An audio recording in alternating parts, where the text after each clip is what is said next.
in between. I'm Spencer Callahan. I'd like to help.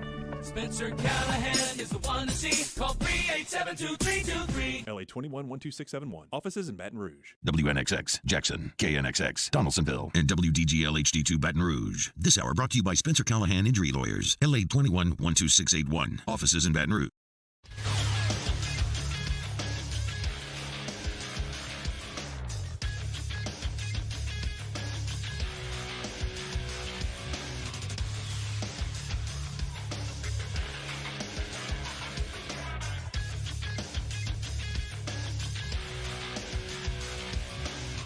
Good morning, everybody. It is 7 a.m. on Monday, May 30th. Today in Baton Rouge, expect cloudy skies with a high of 89. Coming up on OTB, presented by All-Star Toyota, play-by-play man Lynn Rollins joins the show at 7:30. We have a new edition of Weekend Winners at 8 a.m., and we talk Saints with Nick Underhill at 9 a.m. You can follow today's show on Twitter, Instagram, and TikTok at OTB_ESPN, or catch us on YouTube at the 1045 ESPN channel and subscribe for daily content. Hour number 1 of Off the Bench, live from the Mercedes-Benz of Baton Rouge studio, starts now. Let we go!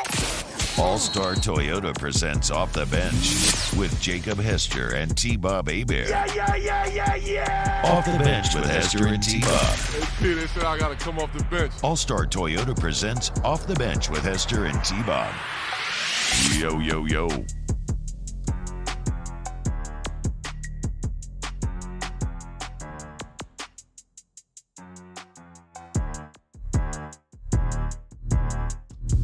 Yo, what up, everyone? Welcome in to another week of OTB. Oh, my God. Here we are, boys. Almost in June. May 30th, which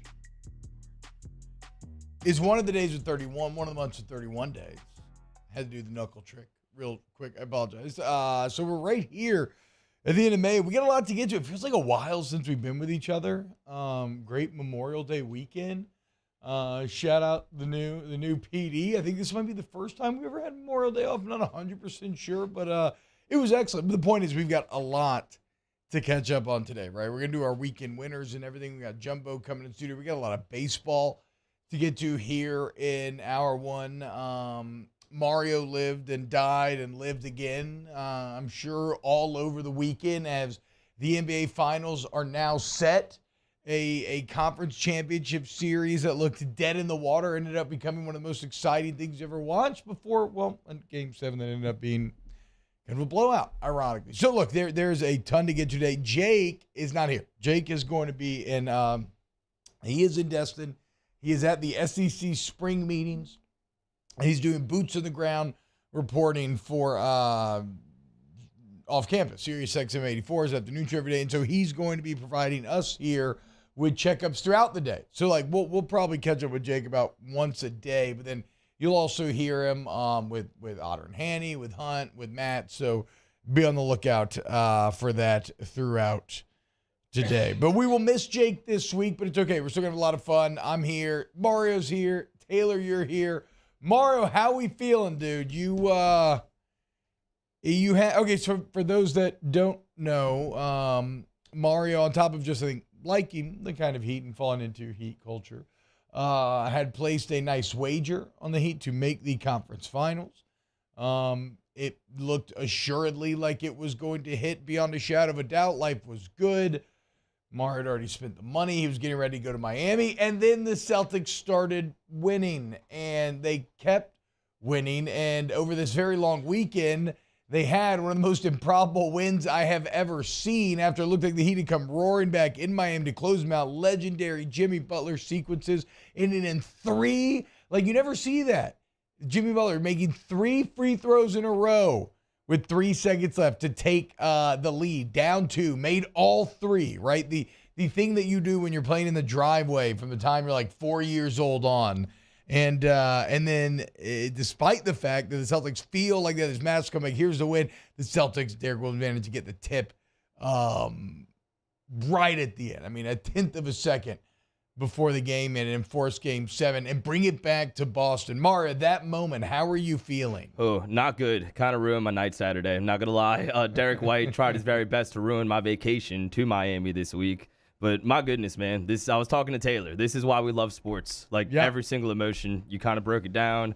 They were up 3-0. I was honestly talking a lot of smack, probably brought some bad fortune onto the Heat. But then the whole city of Boston yesterday was a lot like the South Park episode you love to quote, smelling their own farts. Like very overconfident going into the game. Not the team necessarily, but the crowd. Well, how would you not have been, though? I mean, look, I hate Boston, but in their defense, the way in which they rattled those 3 off and then escaping the Miami and Jimmy Butler just massive haymaker that was landed at the end of that game, like I don't know. I know there's definitely whatever. There's always going to be people on both sides, right? There's definitely sharp gamblers who are like, take the Heat here, right? But I don't think that many people were feeling the Miami Heat after dropping 3 in a row. Sometimes in bad fashion, we're going to go into the Garden and come out with a Game 7 win. Yeah, they were, though. They were feeling themselves. And honestly, I thought that was kind of like one of the stages of grief, right? When you're in denial and you're just saying stuff. But if you were on social media after Game 6, you would have saw that Spoelstra said they were going to go to Boston and win. Jimmy Butler said he didn't know how, but they were going to go in there and get a win. And they also scheduled their flight to Denver, not Miami, before this Game 7. So that would have looked dumb had they lost. But they were, feeling themselves, and they came through, to their credit. Well, congratulations, Mario. You died. You lived, you died, and now you live again. Hell yeah. That's fantastic. So, look, probably hour 3 of today's show, I actually do want to do a little bit of a deep dive on maybe just after we talk to Nick, because we're wrapping up the show, kind of the Heat and the finals and whatnot, because I am fascinated by the story of Eric Spoelstra and just everything that's going on in Miami. Taylor, what's up, man? You had a good weekend? Man, I had a great weekend. You said, it feels like we haven't been together in a while. We were only cut it 1 day short, but man, it was nice. Okay, well, I kind of want to pick that apart as well, but we have spent a lot of time in the preamble here. It's been so long since we talked, though, that we haven't even done radio since LSU lost to A&M in the SEC tournament. It feels like we've lived a life since then. But I will say this about it. The only thing that truly upsets me about losing that SEC tournament game to Texas A&M is just the fact that you lost to adults who blow bubbles. Besides that, I really don't care. And I got a lot of flack for this on social media. But I mean, like flack, whatever, like debate, right? Like some people just disagreed with this notion that nothing in Hoover actually mattered for LSU.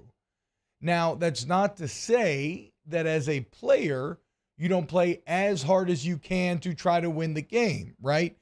But how you coach it is different. You don't need to expend valuable resources. You don't need to overextend yourself.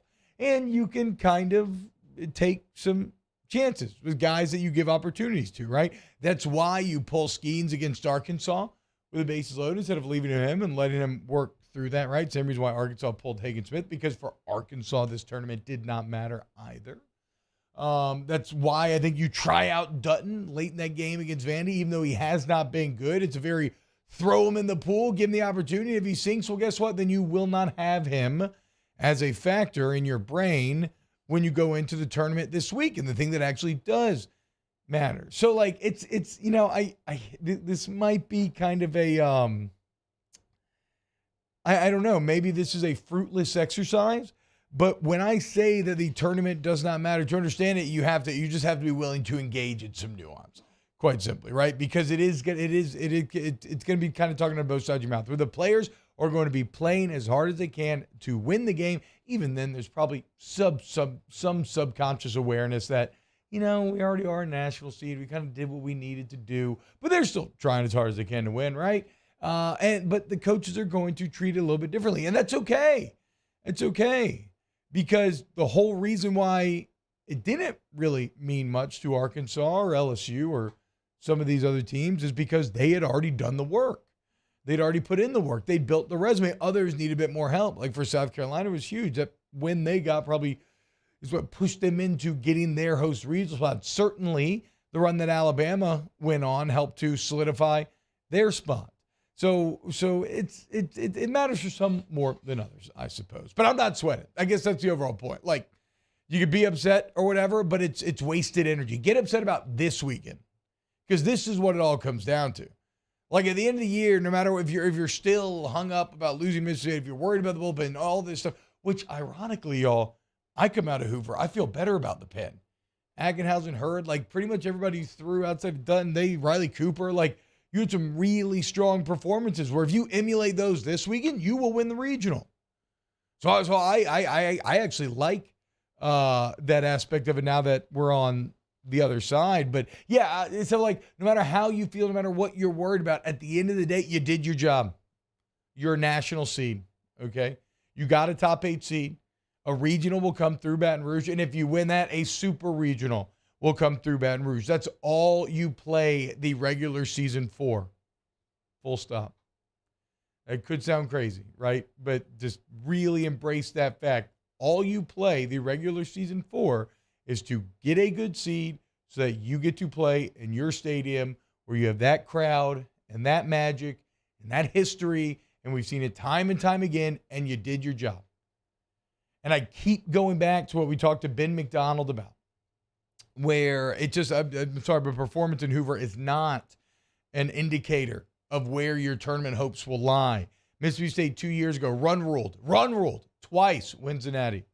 Ole Miss doesn't win a single game, eliminated before. They didn't even make the double bye, remember. They were like last team in the tournament. One of the last teams. Doesn't win a single game whether they win the Natty. So don't sweat it, okay? Flush it. You should have already flushed it. It was like days ago, right? It feels like it was forever ago. And now we will look forward to the tourney. So why don't we do this? So go to break. When we get back, we'll kind of look at some of the overall bracket. I want to dive into that. We do have to talk about the SEC spring meetings as 8 games is looking more and more like a reality, boys. Over 9 games, just terrible choice. The kind of factors as to why this is coming about are pretty interesting, but it's looking more and more. This might all be kind of public posturing to apply pressure one way or another. We'll dive into all that. We got Lynn Rollins coming up at 7:30 as well, which I absolutely cannot wait for. So if you want to hang out with us, youtube.com/1045 ESPN is how you can do it. Hop in the chat. I'll open that up here in a minute. We can see how everybody's doing today. And, hit the like button, subscribe. Let's have ourselves a day over the next couple hours. We got more OTB coming up next. Off the Bench with Hester and T-Bob. ESPN Baton Rouge, New Orleans, Alexandria, and 1130 The Tiger.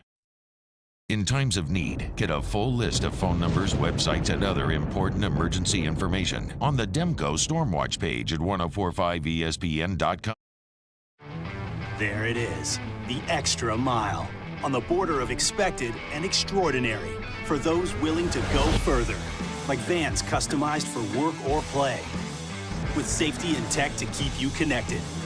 Supported by a 5-star sales, service, and finance team. And backed by the 1-star you know. So go the extra mile. It's never crowded because so few have what it takes to go there. Mercedes-Benz Vans. When is a taco more than just a taco? When it's Government Taco. Voted best tacos 3 years in a row by 225 Magazine, Government Taco puts the most delicious spin on tacos the capital area has ever seen. With creative combinations like the Magna Carrot, the Filibuster, or the Steak of the Union. Plus perfect tortilla chips paired with the best salsa and queso you've ever had. And happy hour every day from 3 to 6 p.m. and all day on Thursday. Government Taco, 5621 Government Street. Gulf Coast Office Products is a nationally recognized Savin office equipment dealer based right here in Louisiana. Over 100 employees strong, Gulf Coast has the boots on the ground to support all vertical markets from education, engineering, legal, and finance. With the latest in office technology from desktop to production segment units, Gulf Coast and Savin have the perfect fit for you. Call 225-756-2644. That's 756-2644 for Gulf Coast Office Products. I've been doing business with Luba for 25 years. They're dependable, trustworthy. It's just the attention to detail with our clients. Our folks have years and years of experience. They're highly trained professionals, but many companies have that asset. What I'd like to think makes Luba a bit different is that we use those talents in a way that truly is dedicated to serving the needs of the folks who depend on us.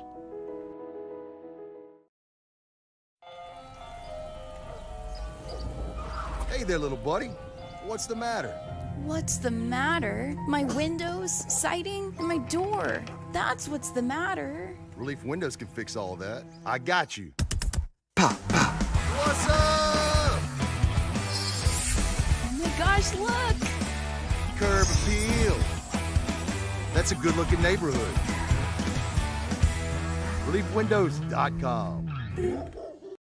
Hey, what's up, y'all? It's that time again. It's heating up. Your boat's getting ready to come out and spend all summer on the water. It's time to take your boat to the next level with front-to-back boat service, where if you want an incredible custom speaker install, it's going to blow people away in the water, that's there for you. You want an HD sonar where you can see the fish under the water before you cast, beat all your friends, that's there for you at front-to-back boat service. So don't put it off. We got the parts in right now. Get them now before they go back on back order. Front-to-back boat service.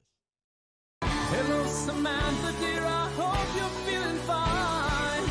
And it won't be long until I'm with you all the time. But until then, I spend my money up right down on my last dime. Come on, in Baton Rouge.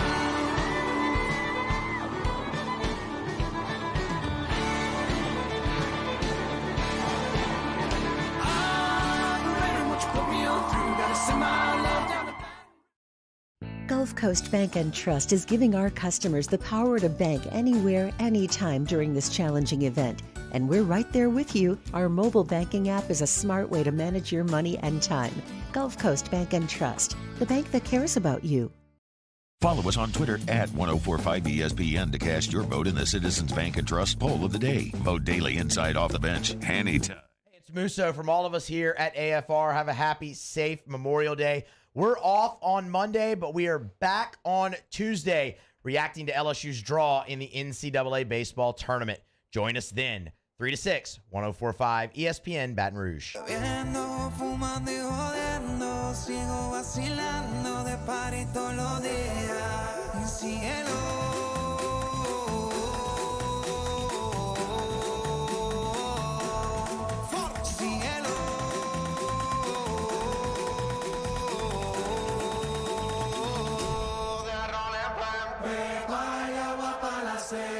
Todo el mundo en patilla en la discoteca. Pepa y agua para la seca. Todo el mundo en patilla en la discoteca.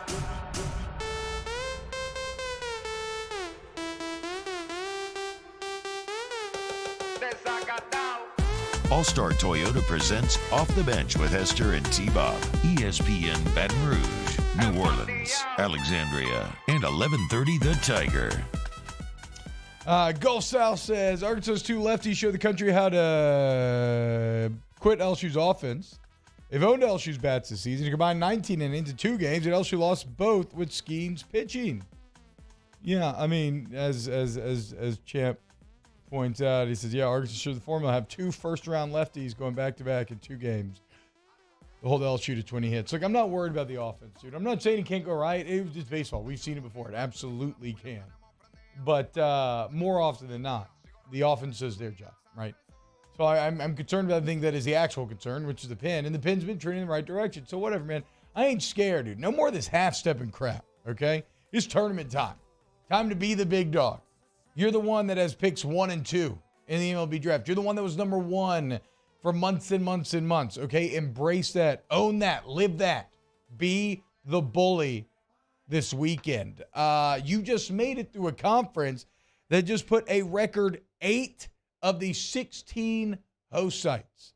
So when you look right now at this NCAA tournament, Arkansas, Alabama, Auburn, Florida, Kentucky, LSU, Vanderbilt, and South Carolina all hosting on regional weekend. Really think about that. There's only 16 of these things handed out. Half are coming from one conference. Over half of the conference are hosting. The SEC is only a 14-team league right now. Over 50%, 60% of the conference is hosting regional. That's the quality that people are always talking about when they talk about SEC baseball, and that's only going to continue, that concentration of power. Why? Because we're the only ones who care, right? I mean, like really care. You look around the country, there's pockets here and there, but we're the only ones that really care. And so in the age of NIL, where you can actually economically buy in a sport like baseball where you don't have full scholarships, and so any money created means that much more to these players because it helps them just do the baseline of paying for their education. Well, what's it going to lead to? It's just going to lead to the SEC getting better and better and better. And you see that as here in 2023, again, a record 8 host spots, which South Carolina is sneaking in. That also means there will be blood spilled this weekend in conference. There will be heartbreak. Some of these teams, not all these 1 seeds are going to emerge, right? Some of these teams are going to falter. They're going to falter at home in front of their crowd, and there will be weeping and gnashing of teeth. You just have to hope that it's not going to be LSU. For what it's worth, actually, if you look at all of the host sites, there's only 4 hosts that are minus odds. It's Vandy, Wake Forest, Florida, and LSU. Okay, so there you go. As we said, though, LSU's going to look to avoid being one of the teams that upset. Let's look at who got placed in their regional. They ended up being a 5 seed in the end. Again, like we said, mission accomplished. And the 2 seed, well, it's a team that LSU's had some recent run-ins with. It's Oregon State, the Beavers. And I'm not going to lie, this seems like a pretty tough draw here. Now, it's tournament time, so no 2 seed is going to be an easy out. But in Oregon State, you get a team that's not just been historically good, especially here recently, but is hot. A team that started very poorly and has spent an entire year overcoming that kind of faltering start. They're 3rd, 9-18 on the year, but they went 23-7 over the final 2 months. They finish 2nd in the Pac-12 with an 18-12 record, but they started 1-5. So they started awful, and then they go 17-7 over the last couple of months of the season. And they were on the edge of hosting before going 0-2 in the Pac-12 tournament. For them, it would have mattered. And losing that host opportunity, sending them on the road to Baton Rouge. Why this is a bit scary, you want the team that fought to be a 2 seed, not the team that was almost a 1 seed and barely fell off. And yet that's what you're ending up with here in Oregon State. So I haven't dove into the names as much. We'll do that throughout the week as LSU and Oregon State will likely meet up this weekend at some point. They'll open, Oregon State will, with the 3 seed in Sam Houston State, who, as we're going to see, a theme of this regional, they just won the WAC to get the auto bid. Another hot team, won 4 consecutive elimination games in that WAC conference tournament to end up coming out on top. It's their first trip to regional since 2017. And then the most unlikely of 4 seeds. We'll probably talk about it a bit more during weekend winners, but how about the Tulane Green Wave? Despite their 19-40 record, have found their way into the NCAA tournament. And I will say, if you're like, oh, Oregon State, what a bad draw. Well, Tulane's about the friendliest draw that you could get. Okay, I don't care. They just won the AAC. Again, this is a Tulane team that set a school record for losses. School record for regular season losses in Jay Ullman's first year. They dropped 7 consecutive series. They smashed the school record for the highest ever team ERA. And yet, despite all of that, they somehow win the AAC. And they beat really good teams. They beat East Carolina 45-17. Cliff Godwin's program, one of the best programs in the entire country. They beat the 2 seed Houston twice in the tournament. So it wasn't really fluky, right? But I still don't think of it as a good team overall. You know what they did? They believed. I love this quote from Jay Ullman. He said he thought it into existence. Quote, I just keep repeating self-affirmation of we're going to win this game, we're going to win this game, we're going to win this game. I said it over and over and over and over until that guy came out of there and said the call stood. I believe in the power of thought, which I really like that, but also, I mean, there's a lot of funny jokes to be made there, right? Maybe he should have thought about a better season. Maybe he saved a lot of that affirmation for the end there, but it worked out. So Tulane sneaks in as the 4 seed. And for what it's worth, you are paired with the Lexington, Kentucky regional. So if you do advance, I kind of like this. If you advance, you're looking at either Kentucky, Indiana, West Virginia, or Ball State. I would love a little WVU action. I'm giving my wife's family some there. But, that's pretty friendly there. If you're talking about the road to Omaha, you make it through this week in Kentucky, Indiana, West Virginia, Ball State. You got to feel good about that. You already know what you did against Kentucky in their house earlier this year. They'll be coming to you. There's someone who's been up and down this year. So, overall, I think this is a good draw for the Tigers. Other Louisiana teams that made it here. In the Coral Gables Regional down there in Miami, you got UL coming in as a 3 seed. They're going to be paired up with Miami, Texas, and Maine. Texas, the 2 seed there. And shout out to Nichols, who won the Southland Championship. Really cool moment with them hearing their name called over the weekend. They'll be traveling to Tuscaloosa. Alabama, the 1 seed. Boston College, the 2. Boston College, okay. Troy, 3. Nicholls State, 4. So tournament time is here, fellas, and this is what it's all about, man. Again, like I said, everything that you've done this entire season has all been leading you to this moment. And with LSU, it's not hard to figure out, right? There's a very clear line of delineation if we're thinking about, okay, what constitutes a success in this season? And it's Omaha, right? Even if you go 0-2 at Omaha, people will be upset, but you made Omaha. And that's all that matters at this point. If you fall short, well, then this will be rightfully so, widely criticized, and people will be upset because you had such an incredibly talented team and you couldn't find a way to get it done. And I know the bad luck of injuries are omnipresent in this conversation, but guess what? Everybody's dealt with injuries, right? Go look at Arkansas. The only team that I feel like that hasn't dealt with major injuries has basically been Florida. So it is what it is, man. I can't wait. Going to be nervous all week. Going to be an ever-increasing bundle of nerves as this thing rolls right along. And then we'll get more into, how do you play the strategy? Who do you throw on Friday? We'll talk to Jay Johnson later in the week. So it's going to be a very fun week to build up to the clash here in 4 days on Friday. And I think 2 p.m. is the first pitch between LSU and Tulane coming up this Friday. And then right after that, Sam Houston State and Oregon State will be going toe-to-toe. Did we even talk Oregon State? Yeah, we talked a little bit, yeah. And obviously, look, in 2017, you went up there to Corvallis. You win the Supers. You go to the College World Series. You end up making it to the end before falling to the Gators. And then, of course, they got their revenge. LSU 4-3 all time against the Beavers. All right, I'm very excited for our next guest. Let's go ahead and go to break. And when we get back, we're going to speak with the legend, one of my favorite voices in all sports media, my guy Lynn Rollins. So let's get ready to pucker up and kiss that baby. Lynn, next here on OTB. Off the bench with Hester and T-Bob. Go to All-Star Toyota of Baton Rouge. AllStarToyotaBatonRouge.com is a great resource to start your car buying journey. You can check out all the incredible deals there. You can actually order just a straight-up customized vehicle right from the website there if you're into that, All-Star Express. But yeah, look, man, you're a recent graduate, or that's just in the air. They got deals for you. You're a military member. They always honor the veterans. They have deals for you as well. And you can actually chat with sales or service representatives who prefer to do that, or just go see them right there of an airline highway and join me in the All-Star family. The family I joined not once, but twice. Not because I don't have any deal here. I pay the car notes, pay my lease. I just really like the people, and I really like the product. The Toyota stand the test of time, and keep it in service, keeping it up to date. When you buy from All-Star and you get the Toyota certified warranty, it's just easy, man. All-Star Toyota of Baton Rouge, All-Star Toyota of BatonRouge.com.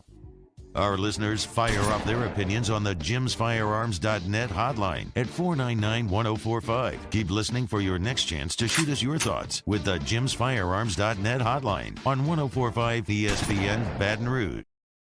Hey, it's Matt Musso. Join me Monday through Friday for your daily update on LSU baseball with Musso at the Box, presented by New Orleans Flooring. Wherever you get your podcast, Apple, Spotify, Google, and check out New Orleans Flooring. 2 locations, Metairie and Prairieville, or NOLAFlooring.com. Bayou Chrysler Dodge Jeep Ram has $20,000 off new 22 Ram 1500 SCA trucks and incredible deals on all remaining 2022 inventory, all with Bayou's 1 million mile warranty. The crew at Bayou Automotive is going to do right by you. Gulf Coast Office Products is a nationally recognized Savin office equipment dealer based right here in Louisiana. Over 100 employees strong, Gulf Coast has the boots on the ground to support all vertical markets from education, engineering, legal, and finance. With the latest in office technology from desktop to production segment units, Gulf Coast and Savin have the perfect fit for you. Call 225-756-2644. That's 756-2644 for Gulf Coast office products. Turn my music high, high, high, high, yeah. You don't know what you're doing. Sure I do. I'm from the streets where the hood can swallow on me. Bullets will follow on me. There's so much that you could run the slalom. And cops comb this top to bottom. They say that we are prone to violence, but it's home sweet home. Where personalities clash and chrome meets chrome. Prices up and down like this Wall Street. When is a taco more than just a taco? When it's Government Taco. Voted best tacos 3 years in a row by 225 Magazine, Government Taco puts the most delicious spin on tacos the capital area has ever seen. With creative combinations like the Magna Carrot, the Filibuster, or the Steak of the Union. Plus perfect tortilla chips paired with the best salsa and queso you've ever had. And happy hour every day from 3 to 6 p.m. and all day on Thursday. Government Taco, 5621 Government Street. There it is, the extra mile, on the border of expected and extraordinary for those willing to go further, like vans customized for work or play, with safety and tech to keep you connected, supported by a 5-star sales, service, and finance team, and backed by the 1-star you know. So go the extra mile. It's never crowded, because so few have what it takes to go there. Mercedes-Benz Vans. I've been doing business with Luba for 25 years. They're dependable, trustworthy. It's just the attention to detail with our clients. Our folks have years and years of experience. They're highly trained professionals, but many companies have that asset. What I'd like to think makes Luba a bit different is that we use those talents in a way that truly is dedicated. Live on location at Dozy Place on Government Street in Mid-City at lunchtime. It's live at lunch, 11 a.m. to 1 p.m. Live at lunch, hot and handy on 104.5 ESPN Baton Rouge.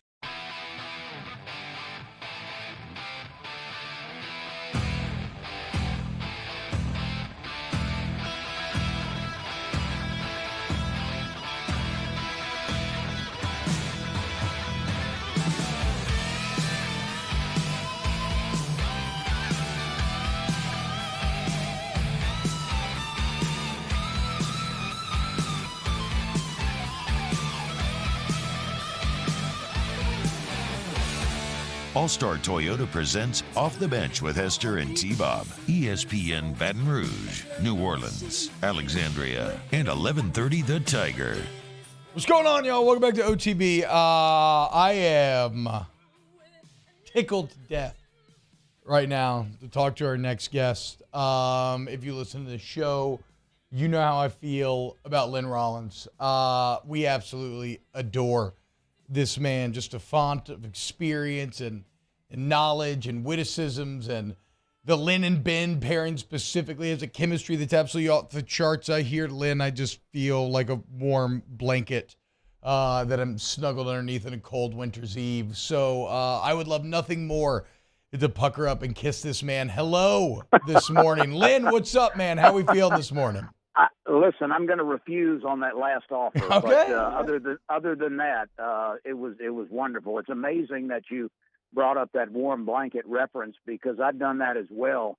This game is as comfortable as a homemade quilt, on a 32-degree night. So you nailed it perfectly.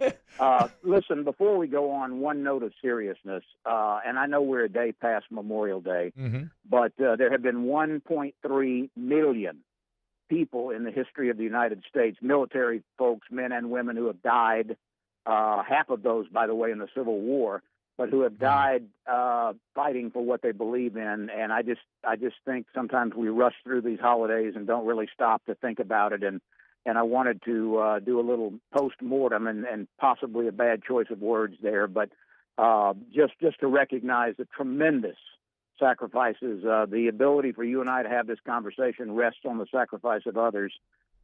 And, regardless of how you feel about U.S. policy on these things, that certainly goes way, way, way beyond the boundary of personal belief. So let's continue to remember and salute literally and figuratively folks who sacrifice in the military. Well, I mean, Lynn, and that's so appropriate because I am one of those people that's kind of barreled through unthinking, just, happy for a 3-day weekend. And it's kind of funny because this dovetails with like a lot of the conversation I want to have with you, Lynn, in that that is like that comes from a place of wisdom, right? A place of experience, right? A place of perspective. And so we thank you for that. But I feel like that's something that really is gained. And I mean more in general now, just your approach. I mean, Lynn, you've been doing this since 1973 at this point. Is that correct? Calling games and everything, self-employed in one way or another? No, that is correct. Not all the time as a full-timer. And as you well know, there are a lot of barriers to overcome and ladders to climb and sometimes fall off. But that's true. Basically a half a century now. 50 years. And what boggles my mind, Lynn, is when you think about the time period from 73 to 23, there's never been a more revolutionary time to be in this industry, right? Like you have seen the rise of technology, the rise of the internet, the rise of streaming, the rise of all these other sports that are suddenly able to get out there. Like, how have you managed to continue to climb and stay relevant and what should you would feel be like a young man's game at this point or something like you shouldn't be able to stay ahead of the curve in the way that you have? Well, that's an excellent question, and I appreciate you asking it, and I could probably go on for hours in discussing it. But essentially, T-Bob, and I think you and Jacob do the same thing every morning, whether you consciously realize it or not, and that is you honor the audience. Skip Bertman was fond of saying, honor the game of baseball. And I think it's the same thing, regardless of your occupation or the goals you're trying to reach in your job. Honor your customers, honor the audience. And by that, I mean, whether it's an audience of 10 or 10 million, the effort should be the same. And I just think we've gotten away from that as an industry. I'm very proud of the fact, quite honestly, that I'm the only guy in the SEC or gal in the SEC to handle all of the sports that their schools produce.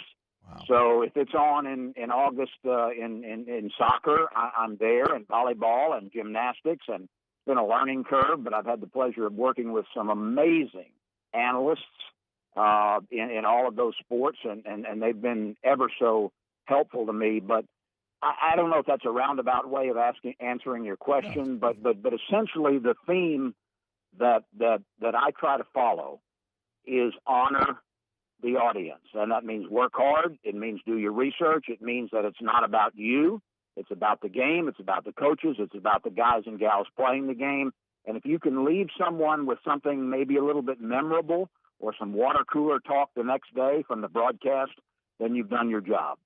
Well, I would definitely say that you accomplished that goal, and you continue to teach me things during this interview. I'm going to write honor the audience in large words in the whiteboard in the office to keep that at the fore of kind of the show's mind here, because I think you accomplished that goal. And it's funny, Lynn, because you touched on something that I wanted to explore with you anyway, and I don't think I realized this. I didn't know you were the only person that does do all the sports, because it's something that amazes me is hearing your voice on all these different calls, because when I check in on these other sports, it's sometimes as a, as a curious observer, or I just like competition, or I want to see, I don't have to speak from any educated standpoint. How in the world do you stay on top of calling all these events? And it never sounds out of place. Like, you never sound out of water. It always sounds completely informed and smooth, no matter the sport. Well, again, I get back to the analyst part of it. I've been blessed to have worked with some tremendous sidekicks who are my safety net and who bring a lot more knowledge to the game than I do. I look at my job a lot, T-Bob, and I think you can, as a former center in college, I think you can relate to this. I look at my job as a ringmaster. Yeah. Get in and out, inform the folks, turn it over to the analyst, let the analyst be the star. use the language properly, honor the audience, and move from there. And it's been a combination that's worked pretty well for me. I really abhor the aspect of broadcasting now where it's almost as though many announcers are like AI. You know, they're not real. It's like a computer. You know, they're just pitch callers. And do they leave you with anything memorable? Something that kid who made that kid's family, the kid who made the great catch in the outfield to save the game, is that something that you did on a ho-hum basis, or is it something that you described with every bit of your brain power? You know, to generations from now, his family will be listening to that and marveling over it. So I think, you know, that's it in general, and it comes off the tongue more easily than it happens.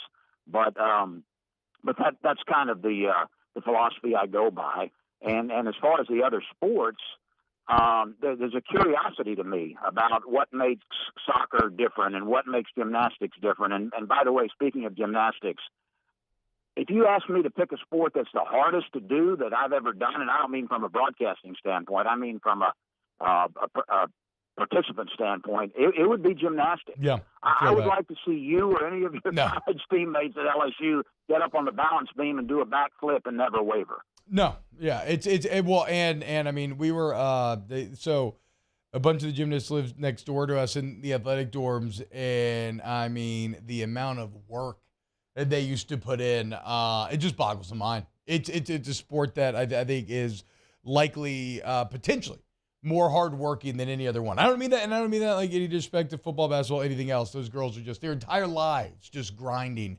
in that gym 24/7.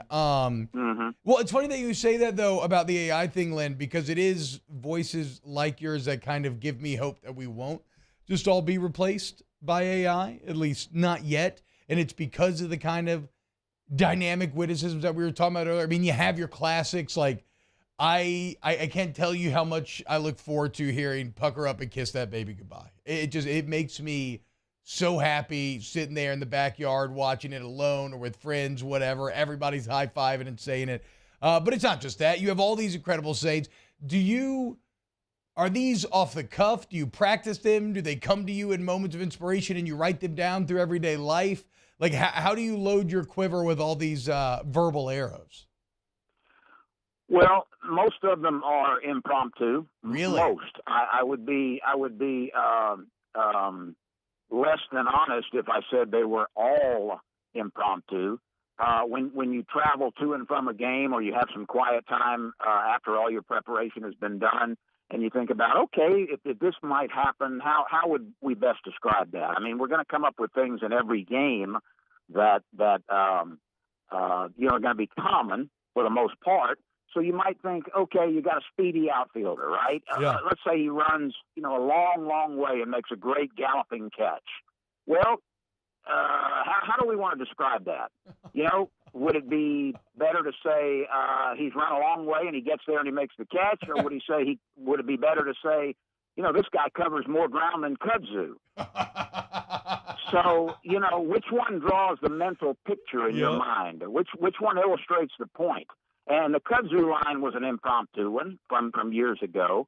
Hotter than a fire ant on a fever blister was an impromptu line from years ago.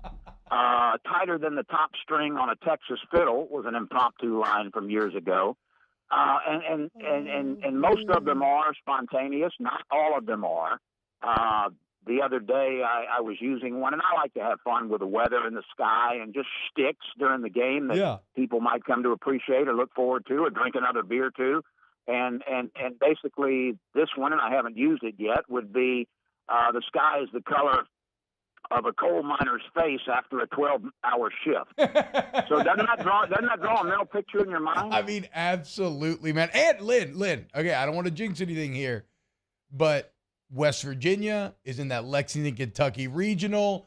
If LSU and West Virginia were to meet up and there's cloudy skies, I don't know that there would ever be a more perfect. We will be all of the bench listeners will be on the lookout now if this eventually comes to pass. All right, Lynn, before I let you go, because I can't think enough. This has been way too short. I know. It sucks, man. It sucks. Freaking clock. We need a more long form forum in which we can chop this up. But you have watched this LSU baseball team, obviously, very closely throughout the year. How do you feel about their form entering regionals this weekend?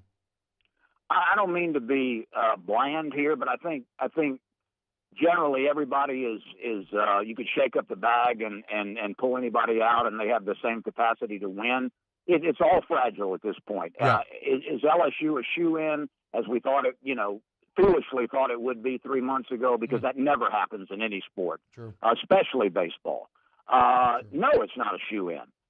It's fragile, and yet, given the nature of what has happened the last 3 weeks, the team has become average in terms of record, but yet it's only one good relief outing away per game. Yeah. It's only this, that, and the other, and that's the same way with every team. So it's not as though anybody has a demonstrable advantage at this point. Could it go south this weekend? Yeah, it could. There've got to be some things that have been done that go better in postseason than they have in the regular season. And I'm speaking of finding just one reliable reliever. Yeah. Could make all the difference in the world. And, so that's the way I look at it. And if this team finds that one, heavens, if they found two, that really, really, really increases the odds of ultimate success. So that's a very bland answer, and I guess it's one that all teams could frame their postseason with right now. But that's the way I feel about it. I mean, it on one side it's very fragile. On the other side, it's certainly doable. Well, but it is unique a bit to LSU here, right? Not so many they're a bit like Achilles right now, right? In that they're they got this beautiful body. They're very powerful on the battlefield, but they do have this glaring weakness that's more extreme than some of these other teams even. But if they can shore it up, put a little armor on the back of that ankle, well, who knows what they could end up doing. Well, no, you're right. And think of it like this. The number of games that pitchers throw as complete games these days is almost zero. Yeah. So every time out, you're going to go to that bullpen once, twice, 3, 4 times. You have got to find a combination within those 4 relievers that inevitably are going to get into the game. Yeah. You've got to find a combination that you can count on, that can be sound for a good inning, a good out, a double play ball, whatever the scenario is calling for. LSU has been a bit deficient in that consistently. It's very frustrating. Certainly the injuries have played a part of it, but you know what? Every team has injuries. You just got to go through it. So that's what makes baseball great. That's what makes it unpredictable. That's what makes polls in baseball probably the most useful thing in sports. I mean, it does not matter. You are as good as the guy who has the ball on the mound that day. Yeah. Period. Yeah. I mean, look at Tulane, 19-40, and now coming to LSU. Lynn, right. I can't thank you enough, man. This was awesome, man. We will definitely do it plenty in the future. Thank you, man. It's my honor, and I mean that sincerely. I admire your work. I admired you as a player. I admire your family, and let's make this a fairly regular routine. I would love it. Lynn, don't tempt me with a good time, man. I will definitely be hitting you up to set that up. Thank you so much, Lynn Rollins. Thank you. Have a great day. Legend. I mean, if that doesn't put a smile on your face, listen to that man talk right there. Think about that, y'all. 50 years, 1973 to now. And you heard it there. It took a lot of adversity in that climb, right? And yet, here he sits. Louisiana legend, voice of the Hall of Fame, on the Louisiana Hall of Fame, director of, or board member, I suppose. Which, by the way, we'll actually have Ronnie Rantz on at 8:30 in studio a bit later on in the show as well. So huge thank you to Lynn Rollins for making some time for us this morning. That was a lot of fun. Let's close out hour number 1 when we get back. Off the Bench with Hester and T-Bob. CentralPlumbing.org, CentralPlumbing.org. When you overthink it, don't overthink it. Go to Central Plumbing, 925-8552. Inspired by Lynn. There. 925-8552. For any plumbing problems, go to the place that. Again, hey, how long have they been doing it, boys? 50 years. Okay? Been in the game just as long. And so in the same way we just celebrated the experience of an all-time legend in the broadcasting sphere, well, you can celebrate the experience of an all-time legend in the plumbing sphere. And what it also means is that not only, you can trust them, right? Because there's no way that a business stands test time or grows that way unless their customers are very happy over those 5 decades. But you're not going to hit with them any problem they don't know how to solve because they've seen it all, so they can fix it all. And it's not just residential. You got an office building, you need some commercial needs. They have the insurance, paperwork, and personnel to do so. So 2 ways to get in touch. 925-8552. Don't think twice. 925-8552. Or go to centralplumbing.org. centralplumbing.org. In times of need, get a full list of phone numbers, websites, and other important emergency information on the Demco Stormwatch page at 1045ESPN.com. Hey there, little buddy. What's the matter? What's the matter? My windows, siding, and my door. That's what's the matter. Relief Windows can fix all that. I got you. Pop, pop. What's up? Oh my gosh, look! Curb appeal. That's a good-looking neighborhood. ReliefWindows.com. Hey, what's up, y'all? It's that time again. It's heating up. Your boat's getting ready to come out and spend all summer on the water. It's time to take your boat to the next level with front-to-back boat service, where if you want an incredible custom speaker install, it's going to blow people away in the water, that's there for you. You want an HD sonar where you can see the fish under the water before you cast, beat all your friends, that's there for you at front-to-back boat service. So don't put it off. We got the parts in right now. Get them now before they go back on back order. Front-to-back boat service.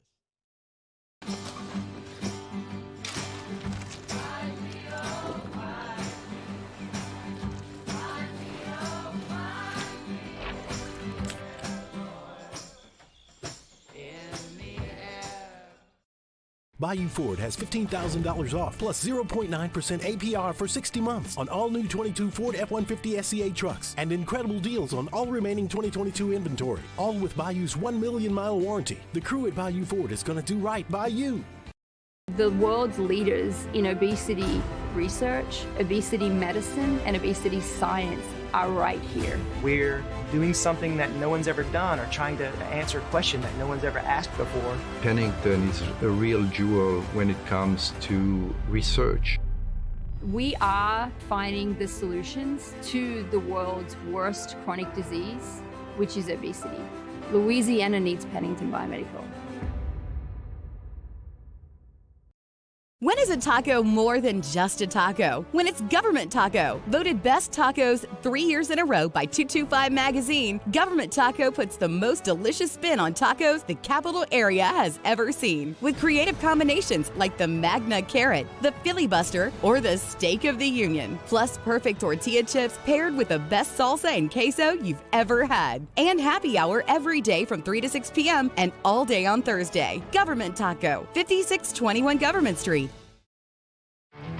There it is, the extra mile, on the border of expected and extraordinary for those willing to go further, like vans customized for work or play, with safety and tech to keep you connected, supported by a 5-star sales, service, and finance team, and backed by the 1-star you know.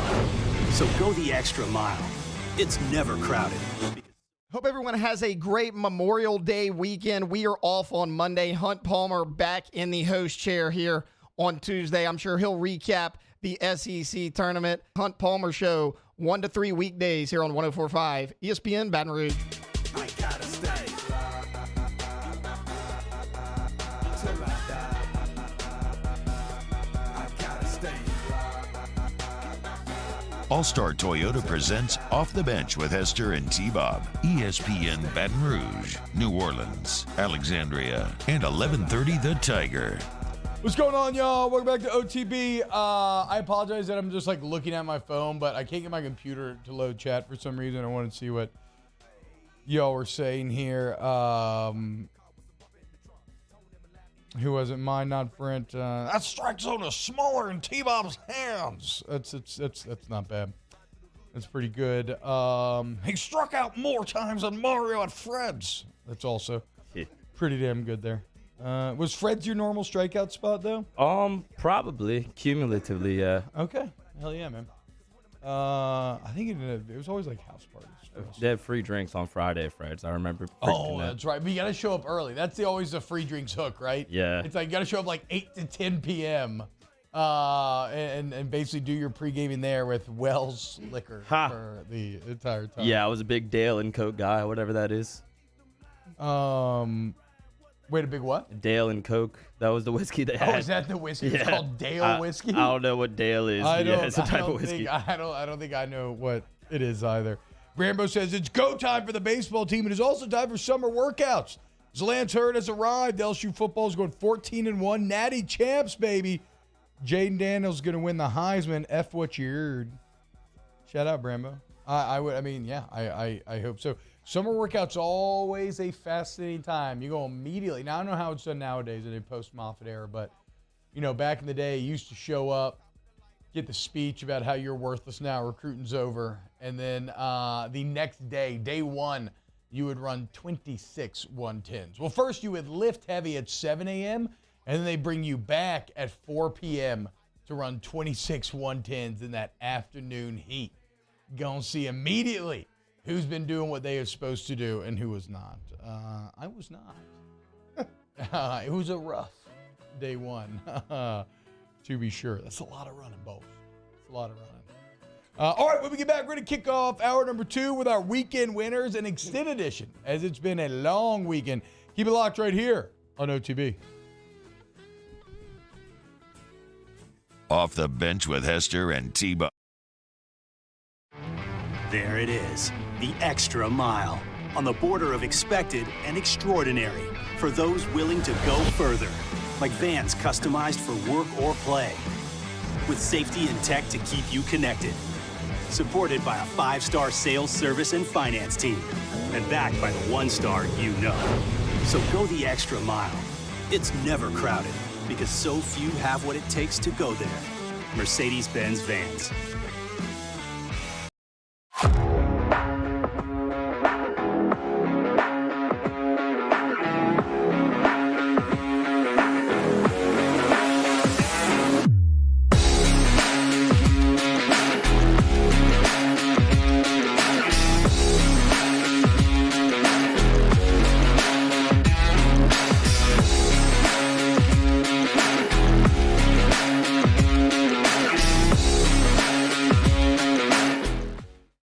When is a taco more than just a taco? When it's Government Taco. Voted best tacos 3 years in a row by 225 Magazine, Government Taco puts the most delicious spin on tacos the capital area has ever seen. With creative combinations like the Magna Carrot, the Filibuster, or the Steak of the Union. Plus perfect tortilla chips paired with the best salsa and queso you've ever had. And happy hour every day from 3 to 6 p.m. and all day on Thursday. Government Taco, 5621 Government Street. Hey there, little buddy. What's the matter? What's the matter? My windows, siding, and my door. That's what's the matter. Relief Windows can fix all of that. I got you. Pop, pop. What's up? Oh my gosh, look! Curb appeal. That's a good-looking neighborhood. ReliefWindows.com. Hey, what's up, y'all? It's that time again. It's heating up. Your boat's getting ready to come out and spend all summer on the water. It's time to take your boat to the next level with front-to-back boat service, where if you want an incredible custom speaker install, it's going to blow people away in the water, that's there for you. You want an HD sonar where you can see the fish under the water before you cast, beat all your friends, that's there for you at front-to-back boat service. So don't put it off. We got the parts in right now. Get them now before they go back on back order. Front-to-back boat service. Gulf Coast Office Products is a nationally recognized Savin office equipment dealer based right here in Louisiana. Over 100 employees strong, Gulf Coast has the boots on the ground to support all vertical markets, from education, engineering, legal, and finance. With the latest in office technology, from desktop to production segment units, Gulf Coast and Savin have the perfect fit for you. Call 225-756-2644. That's 756-2644 for Gulf Coast Office Products.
Good morning, everybody. It is 8 a.m. on Monday, May 30th. Today in Baton Rouge, expect sunny skies with a high of 89. Coming up on OTB, presented by All-Star Toyota, we have a new edition of Weekend Winners. Coming up next, Jumbo Ronnie Rantz joins the show at 8:30, and we talk Saints with Nick Underhill of New Orleans.football at 9 a.m. You can follow today's show on Twitter, Instagram, and TikTok at OTB_ESPN, or catch us on YouTube at the 1045 ESPN channel and subscribe for daily content. Hour number 2 of Off the Bench, live from the Mercedes-Benz of Baton Rouge studio, starts now. All-Star Toyota presents Off the Bench with Jacob Hester and T-Bob Hebert. Yeah. Off the Bench with Hester and T-Bob. Hey, they said I got to come off the bench. All-Star Toyota presents Off the Bench with Hester and T-Bob. Yo. Yo, what's happening, y'all? Welcome back. Hour number 2 of OTB. Honor the audience, boys. Honor the audience. We're going to try to carry Lynn with us through the rest of this game, the rest of this day. Although I hate many of you in the audience. I'm just kidding. Everybody relax. I love everybody who hangs out and chat with us every single morning. Hit the like button if you're watching there on YouTube. Share it with your friends, all that. Subscribe to the Off the Bench Saints channel and the Off the Bench LSU channel. That's where we get all of our kind of broken out segments that are either, LSU football or Saints football. The 1045 ESPN feed on Facebook is really good for staying up to date with everything. That allows for, because again, we all talk about it all the time, right? Algorithms rule this all because they're all trying to push our stuff out in front of many eyeballs as possible. And so on YouTube, that means you have to have these very niche focuses, right? So it's okay, this can only be Saints football, it can only be LSU football. On Facebook, they're just pushing all videos, so it can be a bit of anything, right? So that's where you're going to get stuff like the Lynn interview, R.J. Johnson sit-downs, and other pieces like that. So that's the 1045 ESPN Facebook. Make sure that you go check out that if you're into it. And then you should also listen to me and Aaron Murray on Snaps every single day, which we got some exciting news coming up there as well. Hour number 2 of OTB. We're going to start it off like we do every Monday, since today is basically Monday, with a brand new edition of Weekend Winners. That's how winning is done. That's right! We can't have anyone freak out there, okay? We've got to keep our composure. We've got too far. I'm by winning. I win here and I win there. Now what? Are you doing what it takes to win a championship? Wow, winning. Well, then I guess there's only one thing left to do. What's that? Win the whole thing.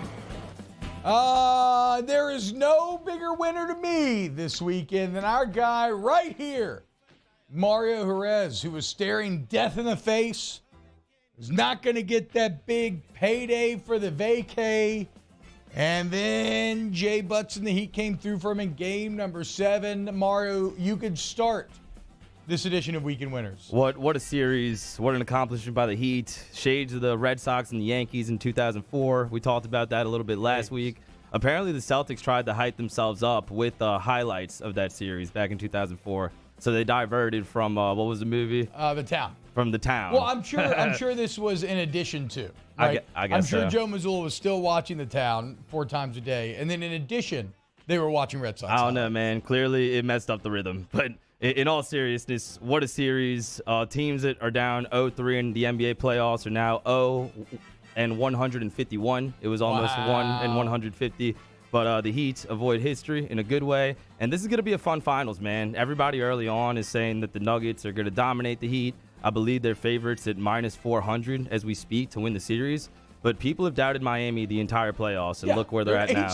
Exactly. So do that at your own risk. I know Bam Adebayo hasn't had the best playoffs, especially defensively. Robert Williams honestly owned him at times in this past series. But I think Spoelstra's going to figure something out and at least neutralize Nikola Jokic. And the Heat will have a chance in this series. Weekend loser, the city of Boston. As John Ollinger points out on Twitter, Boston becomes the first city to lose a home Game 7 to an 8 seed in both hockey and basketball in the same season. Pretty wild stuff there. Massive, massive upsets at home. Game 7 in the playoffs of both sports. I love this because y'all know how I feel about Boston.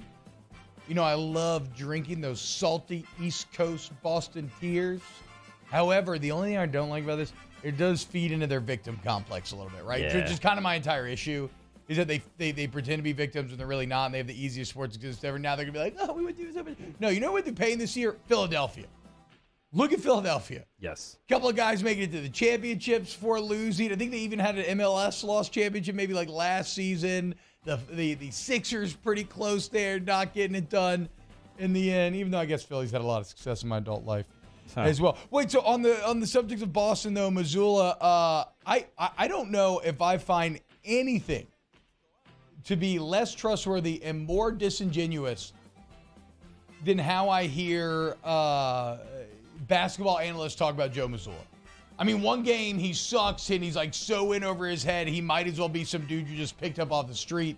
A couple games later, he's like a master strategist. Wow, look at him punching back against one of the all-time greats in SPO. And now it's like he sucks all over again. Like what's the word on Joe Missoula right now? I mean, I think I was just talking about this with Emil in the chat. I think at least amongst the team in the locker room, in the eyes of Brad Stevens, his boss, he earned a lot of favor the second half of the series. Yeah. They didn't come back and win, but making the comeback that they did, making the adjustments that they did was really impressive. Firing Joe Missoula makes no sense. You could definitely blame him. He's the head coach. You know, he got out-coached at times, but you don't want to do anything rash if you're the Celtics. This is his first year with the Boston Celtics, too. It's like you could say, well, he underperformed. We got the roster to win the NBA Finals. He was one game away from going to the finals in his first season as head coach. You got to keep him. Yeah, man. Youngest coach in the conference finals since Bill Russell in the late 60s. I mean, yeah, look. Long time. And again, if you're talking about firing Missoula, I mean, that's just out of control. And I know people aren't saying that, but that's just like ridiculous.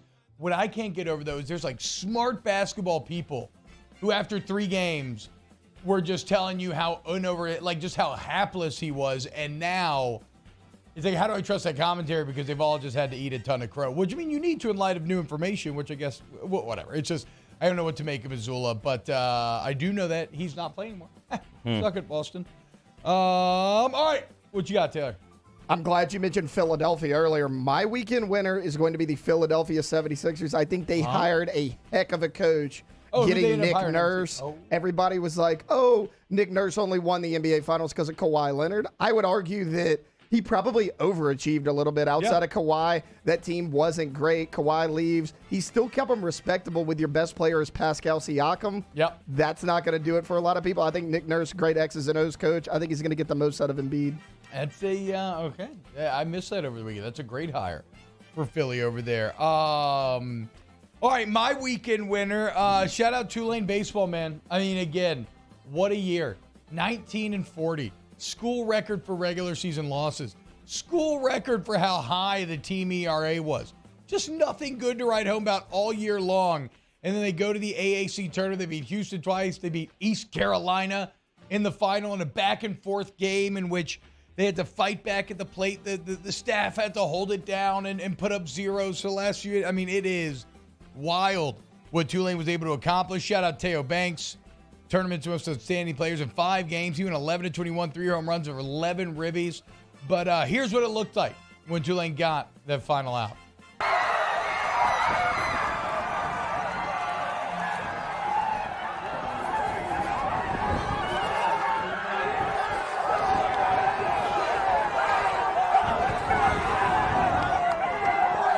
Good, clean fun right there, guys.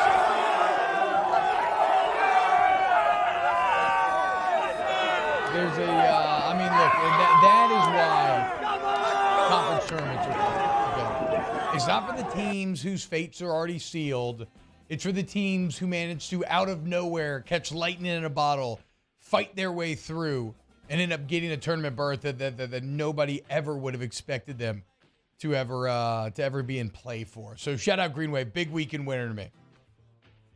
All right, looks like I'm next in the rotation here. So I'm going to go back to the NBA for a second and to my first weekend loser, Eric Lewis and other NBA referees, because over the weekend, the NBA opened an investigation into Eric Lewis over an alleged burner account that he has on Twitter. And the account in question has since been deleted, but it went by the name Blair Cutcliffe and the handle @CutcliffeBlair. And fans this weekend started to notice that the account constantly defended Eric Lewis in particular and other NBA officials on Twitter. And somebody actually made a compilation video of all his interactions, a bunch of likes, a bunch of replies, and that's what triggered this formal investigation from the league. And it's funny if you look at the details because he likes to go at Lakers fans. He has a lot of beef with people that follow the Lakers. Oh, no, that's not good. This is the same ref that teed up Patrick Beverley before Patrick Beverley grabbed a camera and tried to protest the call a couple of months ago. And some people might say this isn't a big deal. You know, he's human. He's defending himself. It's not having any outcome on the games. But I feel like as a referee, you cannot be doing this, especially, you know, the NBA in the context, all that's happened with their officials. So you cannot have on-record bias. Yeah. You're human. I know you have bias. Like, I know you have feelings towards these people that you work with every day. But as a ref, you have to hide that. We can't even get a shred of it. Like, even if that's a family member doing that could potentially get you in trouble. Like, you can't. So, yeah, that's pretty wild, bro. Also, you can't. I mean, come on, man. Going through the effort of creating a, I don't know, a profile to defend yourself online, that's just a lot, man. You're giving those people power. Just you know, keep it moving. Yeah, I feel like being a referee is such a taxing job, like just mentally and emotionally. Yeah. You're not putting yourself in a good spot by making a burner account and seeing constant criticism of yourself. Also, 99.99% of fans have no idea who the refs are. So if your Twitter is constantly defending you specifically, like that is just a massive. That's almost on the level of Bohannon and how he got caught cheating at Alabama in terms of just how dumb it is. Yes, unreal. It's like a giant red flag just yelling, just waiting to be picked up and waved about. Taylor, you got any more winners? I have a weekend loser. Okay, what we got? I'm going to go myself as the weekend loser. Wait, but you said you had a great weekend. I did, but this is for this morning. If you look at this camera, we always have kind of a pink tint on these lights. I decided to wear a coral pink shirt. Okay. Yeah, salmon color. Now I just kind of look all pink. You do. If you look at it, You actually bad do. choice for me. I knew the color of the lighting. Weekend loser to me. It's hard, especially if you squint your eyes a little bit. My eyes are starting to go bad. But yeah, it's hard to see where your skin, like where the shirt ends and your skin begins. Yeah. Yeah, you're just one kind of pinkish mess. I Like kind of look like a Pepto-Bismol bottle or something. Yeah, I could maybe use you after Memorial Day feast. We'll see what we can do. I need to lock myself up. It was rough, boys. A lot of boudin, a lot of sausage. You know, at some point, some like fried egg rolls with something inside them came out. Fried duck. It was a fantastic day. I got to give a weekend winner to my girl Marin from the pool. Marin's I'm chilling with the family at the pool on Saturday, you know, having a good time, whatever. And Marin comes up to me and starts berating me for not shouting her out on the radio 2 previous times that I guess I said I would have. I don't remember what I'm supposed to shout out Marin for, but I do appreciate the chutzpah of confronting me publicly about my lack of remembering. So here you go, Marin. I said I wasn't going to make any promises, but I managed to finally get my brain locked in. Okay, my next weekend winner, Big Bad John. I told you, Mario, hit the music. I told you about John Pearson when I went to West Monroe not long ago. It's a big old man up there, boys. Big Bad John. Committed to LSU, swings a big old bat. And he was in a home run derby this weekend, and my God, man. How many did he end up hitting? What's the tweet saying? I think it's like 12 or 14 or something. Yeah, I'll check. So this is Josh Pearson's little brother. Look at this guy, dude. Just up there cranking. If you're watching youtube.com/1045 ESPN. Wait till his hat falls off and look at this dirty yellow mullet. And I mean, he looks like a grown man already, dude. Here at 18 years old. I don't think he has the Fu Manchu. I can't tell from this angle. He had a Fu Manchu last time I saw him, too, though. So get ready, Bowles, because if you're an LSU Tiger fan, there's a chance you're going to see a lot of this over the next few years. Also, John, if this ain't your walk-up music, bro, what are we doing, dude? Like, this has to be. Is there any better walk-up music in the world if you're a badass hitter than this chill Jimmy Dean, Big Bad John, coming on? Okay, I could listen to this song all day. But any more weekend winners? Anything else? I would say fans of the LSU Tulane rivalry. I'm embracing some beef between LSU and Tulane in 2023. I know they got some history. Tulane eliminated LSU from the World Series back in 2001, so maybe some redemption for that. That is going to be a lot of fun. Well, yeah, it's like somebody in chat. See, I always don't understand it really because it's just never been something in my brain. Earlier, somebody's like, I cheer for all Louisiana teams except for Tulane. And I was like, oh, okay, wow, okay, hell yeah. I don't really have that energy, but yeah, you're right. Credit to everybody who does. Like, you're going to have a good time. Yeah, me neither. I mean, I'm from New Orleans. You know, it's good for the city. It's good for that university that I respect. But yeah, I hope LSU destroys them. Okay, let me see if I wanted to mention anything else here. I would need to play the video because I don't know how to make it, like, not kind of, I don't know how to make it good. But shout out Nichols Baseball. I really enjoyed just a little video of them hearing their name called after winning the South End to make the NCAA tournament. A lot of hard work goes into this, and the Colonels finding their way to the postseason as well. So in the end, it's UL, it's Tulane, it's Nichols, and it's LSU from Louisiana making that field to 64. It's a lot of work, man, that whole season is. So congrats to everybody who put it in to get to continue to play. When we get back, some chatter on the Saints front. Star receiver suddenly up for grabs, and a lot of the national talking heads think New Orleans might be a good landing spot. What do we think? Here next, here on OTB. Off the Bench with Hester and T-Bob. ESPN Baton Rouge, New Orleans, Alexandria, and 1130 The Tiger. Go to All-Star Toyota Baton Rouge, allstartoyotabatonrouge.com. The dealership's so nice. We talk about it twice every single day here in OTB. And so, look, if you enjoy this show, man, the only way any of this, really the entire station, is possible is with our advertisers, right? And the people who believe in the show and support the show. And All-Star's at the fore of that when it comes to OTB.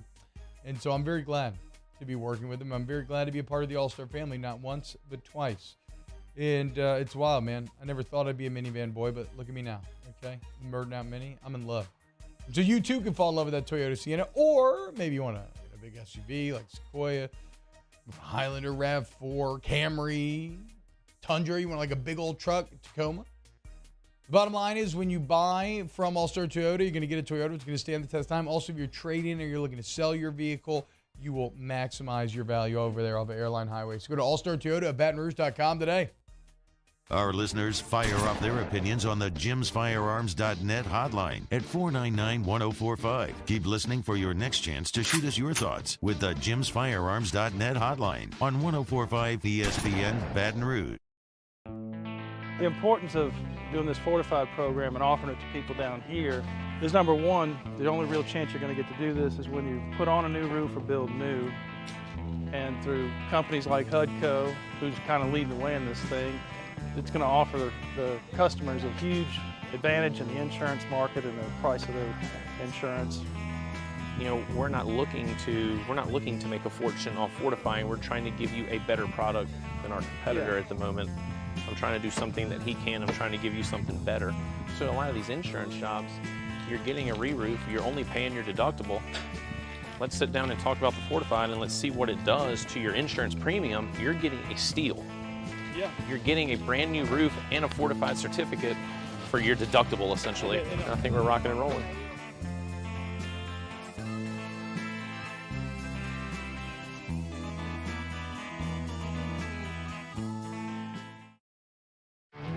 There it is, the extra mile, on the border of expected and extraordinary, for those willing to go further, like vans customized for work or play, with safety and tech to keep you connected, supported by a 5-star sales, service, and finance team, and backed by the 1-star you know.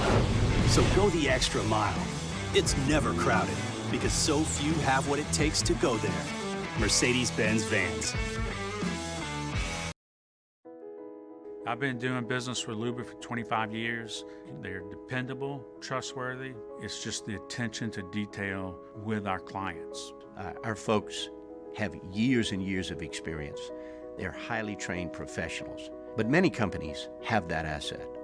What I'd like to think makes Luba a bit different is that we use those talents in a way that truly is dedicated to serving the needs of the folks who depend on us. When is a taco more than just a taco? When it's Government Taco. Voted best tacos 3 years in a row by 225 Magazine, Government Taco puts the most delicious spin on tacos the capital area has ever seen. With creative combinations like the Magna Carrot, the Filibuster, or the Steak of the Union. Plus perfect tortilla chips paired with the best salsa and queso you've ever had. And happy hour every day from 3 to 6 p.m. and all day on Thursday. Government Taco, 5621 Government Street.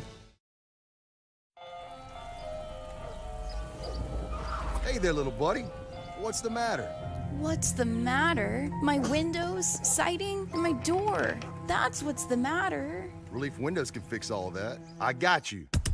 Pop, pop. What's up? Oh my gosh, look! Curb appeal. That's a good-looking neighborhood. Hey, it's Musso from all of us here at AFR. Have a happy, safe Memorial Day. We're off on Monday, but we are back on Tuesday reacting to LSU's draw in the NCAA baseball tournament. Join us then, 3 to 6, 104.5 ESPN Baton Rouge.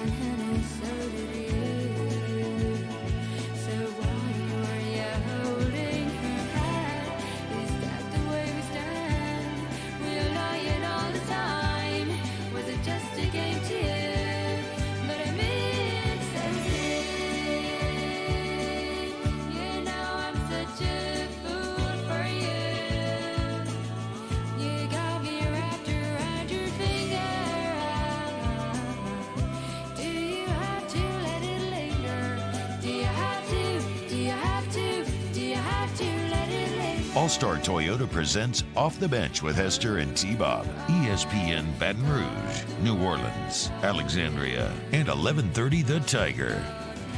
Dude, this makes me want to be in a rom-com montage. Just kind of walking around, thinking about one that got away. Now I want to make a video idea. I want to make that montage, but with Lynn Rollins. like me just thinking about Lynn and his face and clips of Lynn as I walk wistfully through the park. Ooh, turn it up a little bit.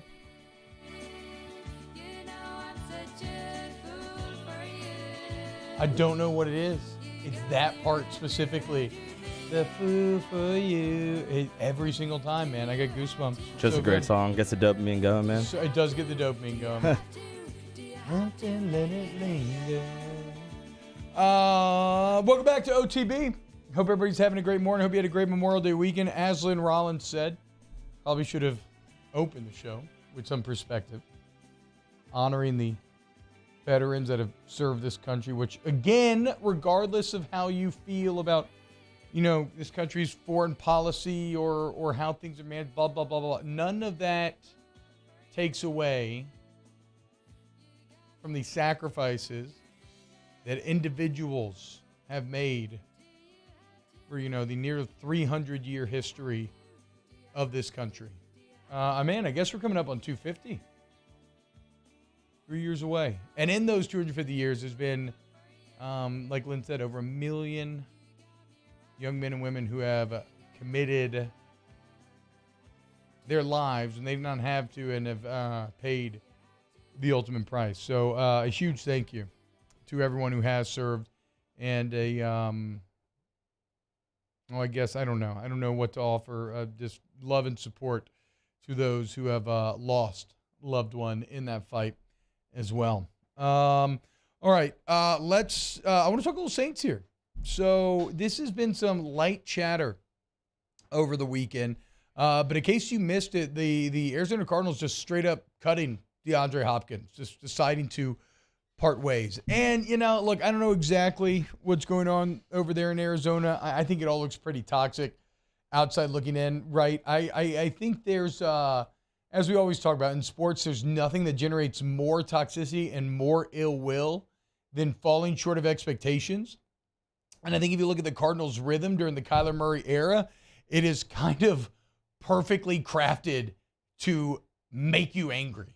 If you were a fan, a part of the organization, a leader, like everything about it. And what I mean is because you always get off to these hot starts, And it looks like, oh my God, you're like maybe going to win the NFC West. Oh, you're like a lock for the playoffs. Like maybe you're even like a Super Bowl contender. And then you just have these catastrophic collapses. And it's been consistent. And then it's also paired with a quarterback that has really bad body language. That was obviously so out on the former head coach. He's out here just publicly shaming him. A quarterback who you don't even know if he's doing the right thing, to the extent where you had the now infamous homework clause, where you decided to pay him over $200 million, but try to sneak in there that you have to study X amount of hours per week. Hey, guys, if you're putting that clause in there, maybe don't give him over $200 million, or do, but don't put the clause in there, right? So it just, the entire situation feels really bad, top to bottom. And then you bring in a new coach to try to fix it. Philadelphia Eagles defensive coordinator Jonathan Gannon, who, of course, we saw the very awkward Michael Scott-esque introduction that he had to the team. Zoom, zoom, pew, pew, pew, weapons. It was weird. It was weird. But the point is, like, yeah, of course, he's going to look to break things and rebuild them in his image. You can't do that with the quarterback. You got to stick with the quarterback. But obviously, DeAndre Hopkins, Kyler Murray, not on the same page. Defensive coach wants to send a message as well, right? That, look, nobody, except for Kyler Murray, is above the rule of law. You better buy in or you're out. And I just almost fell over. And, well, then next thing you know, DeAndre Hopkins just cut, which is, I mean, we were talking about a guy who just a few years ago, like, remember when we were all yelling about Mike Thomas being the best in the league? Who was the counter? It was actually, no, it's actually DeAndre Hopkins. I mean, you were talking about one of the NFL's elite receivers is suddenly available. We talked about trading for Hunter Renfrow, which I still like that as a move, right? But even then, you have to give something up.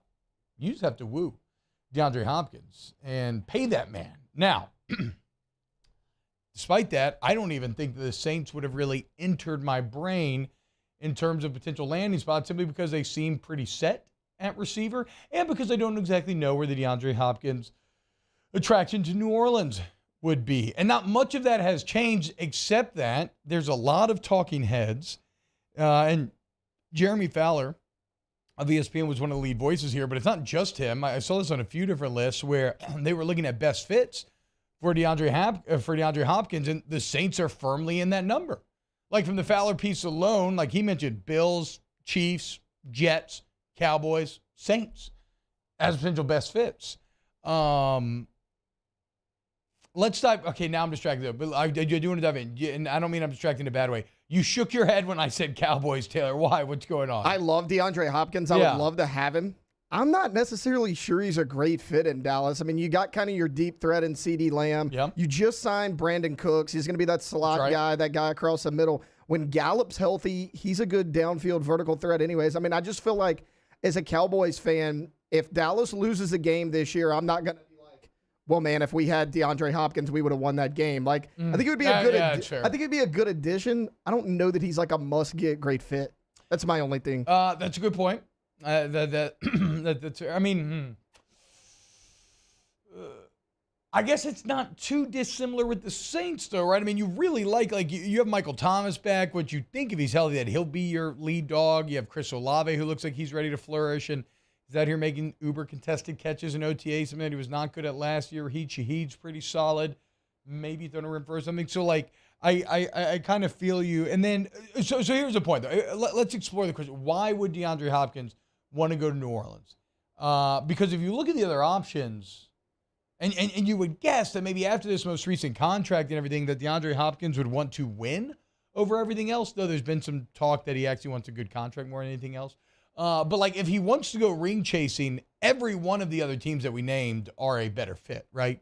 I mean, if he goes to the Buffalo Bills, you are immediately relevant to winning a Super Bowl. If you go to the Kansas City Chiefs, you are immediately going to win a Super Bowl.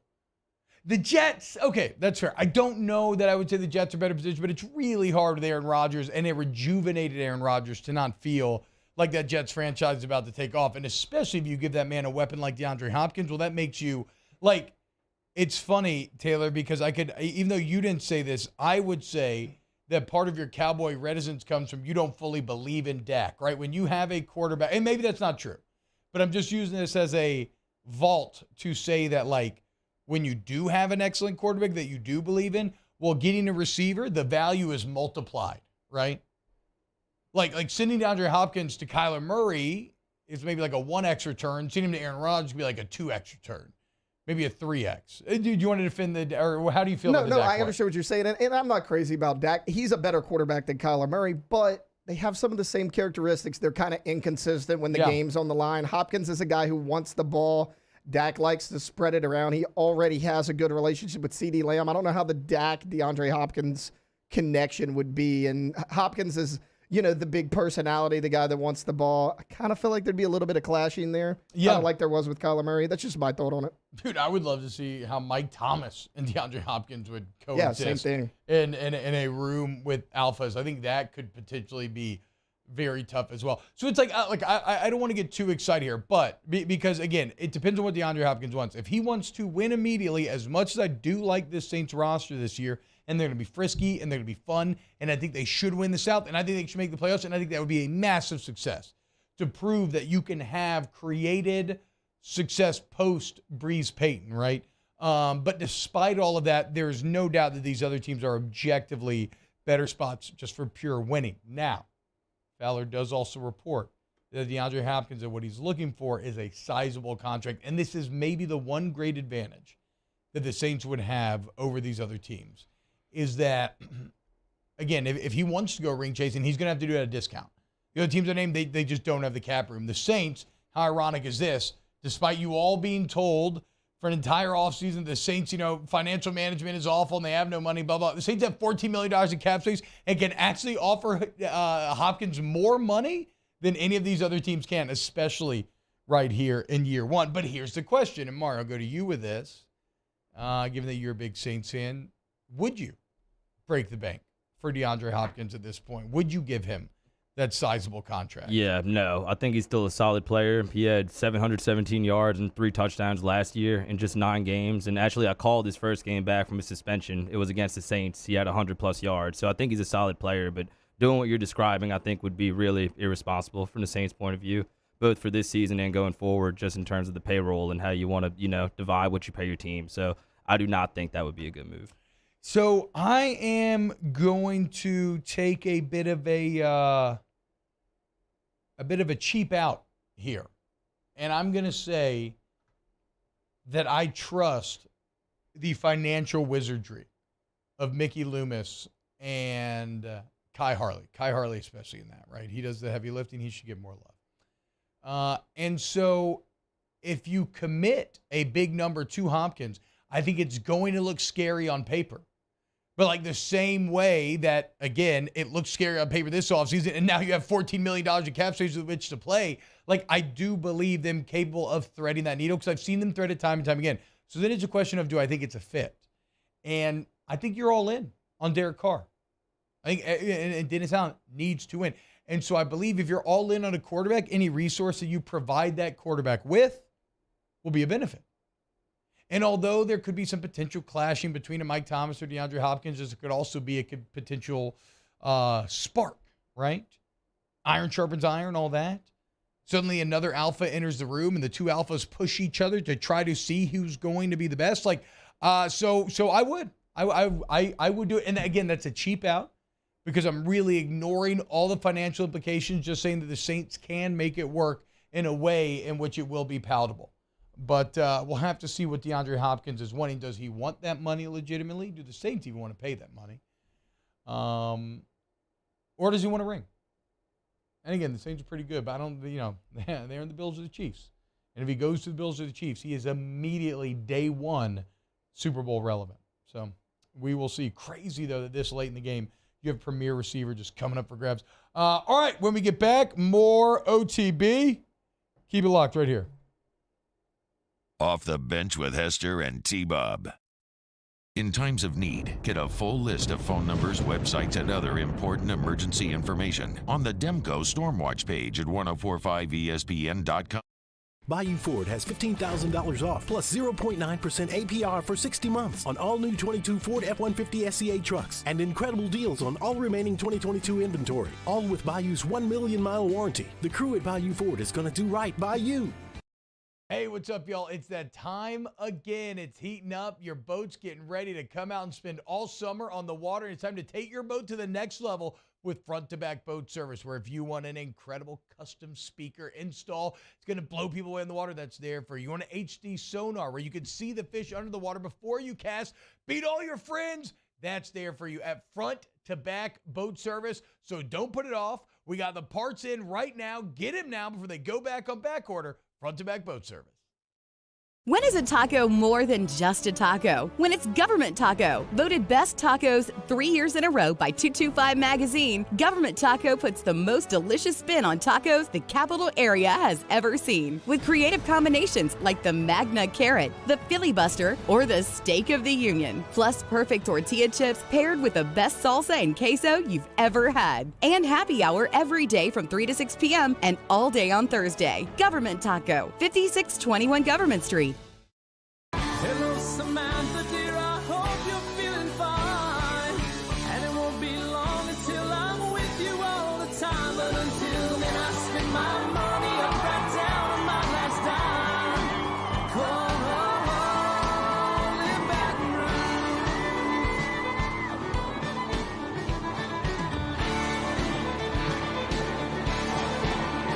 I'm ready, what you put me on through. Gotta send my love down the Gulf Coast Office Products is a nationally recognized Savin office equipment dealer based right here in Louisiana. Over 100 employees strong, Gulf Coast has the boots on the ground to support all vertical markets, from education, engineering, legal, and finance. With the latest in office technology, from desktop to production segment units, Gulf Coast and Savin have the perfect fit for you. Call 225-756-2644. That's 756-2644 for Gulf Coast Office Products.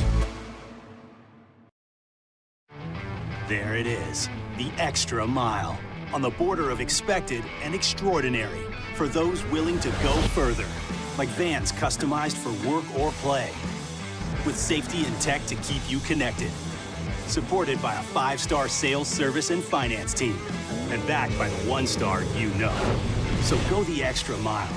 It's never crowded, because so few have what it takes to go there. Mercedes-Benz Vans.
Live on location at Dozy Place on Government Street in Mid-City at lunchtime.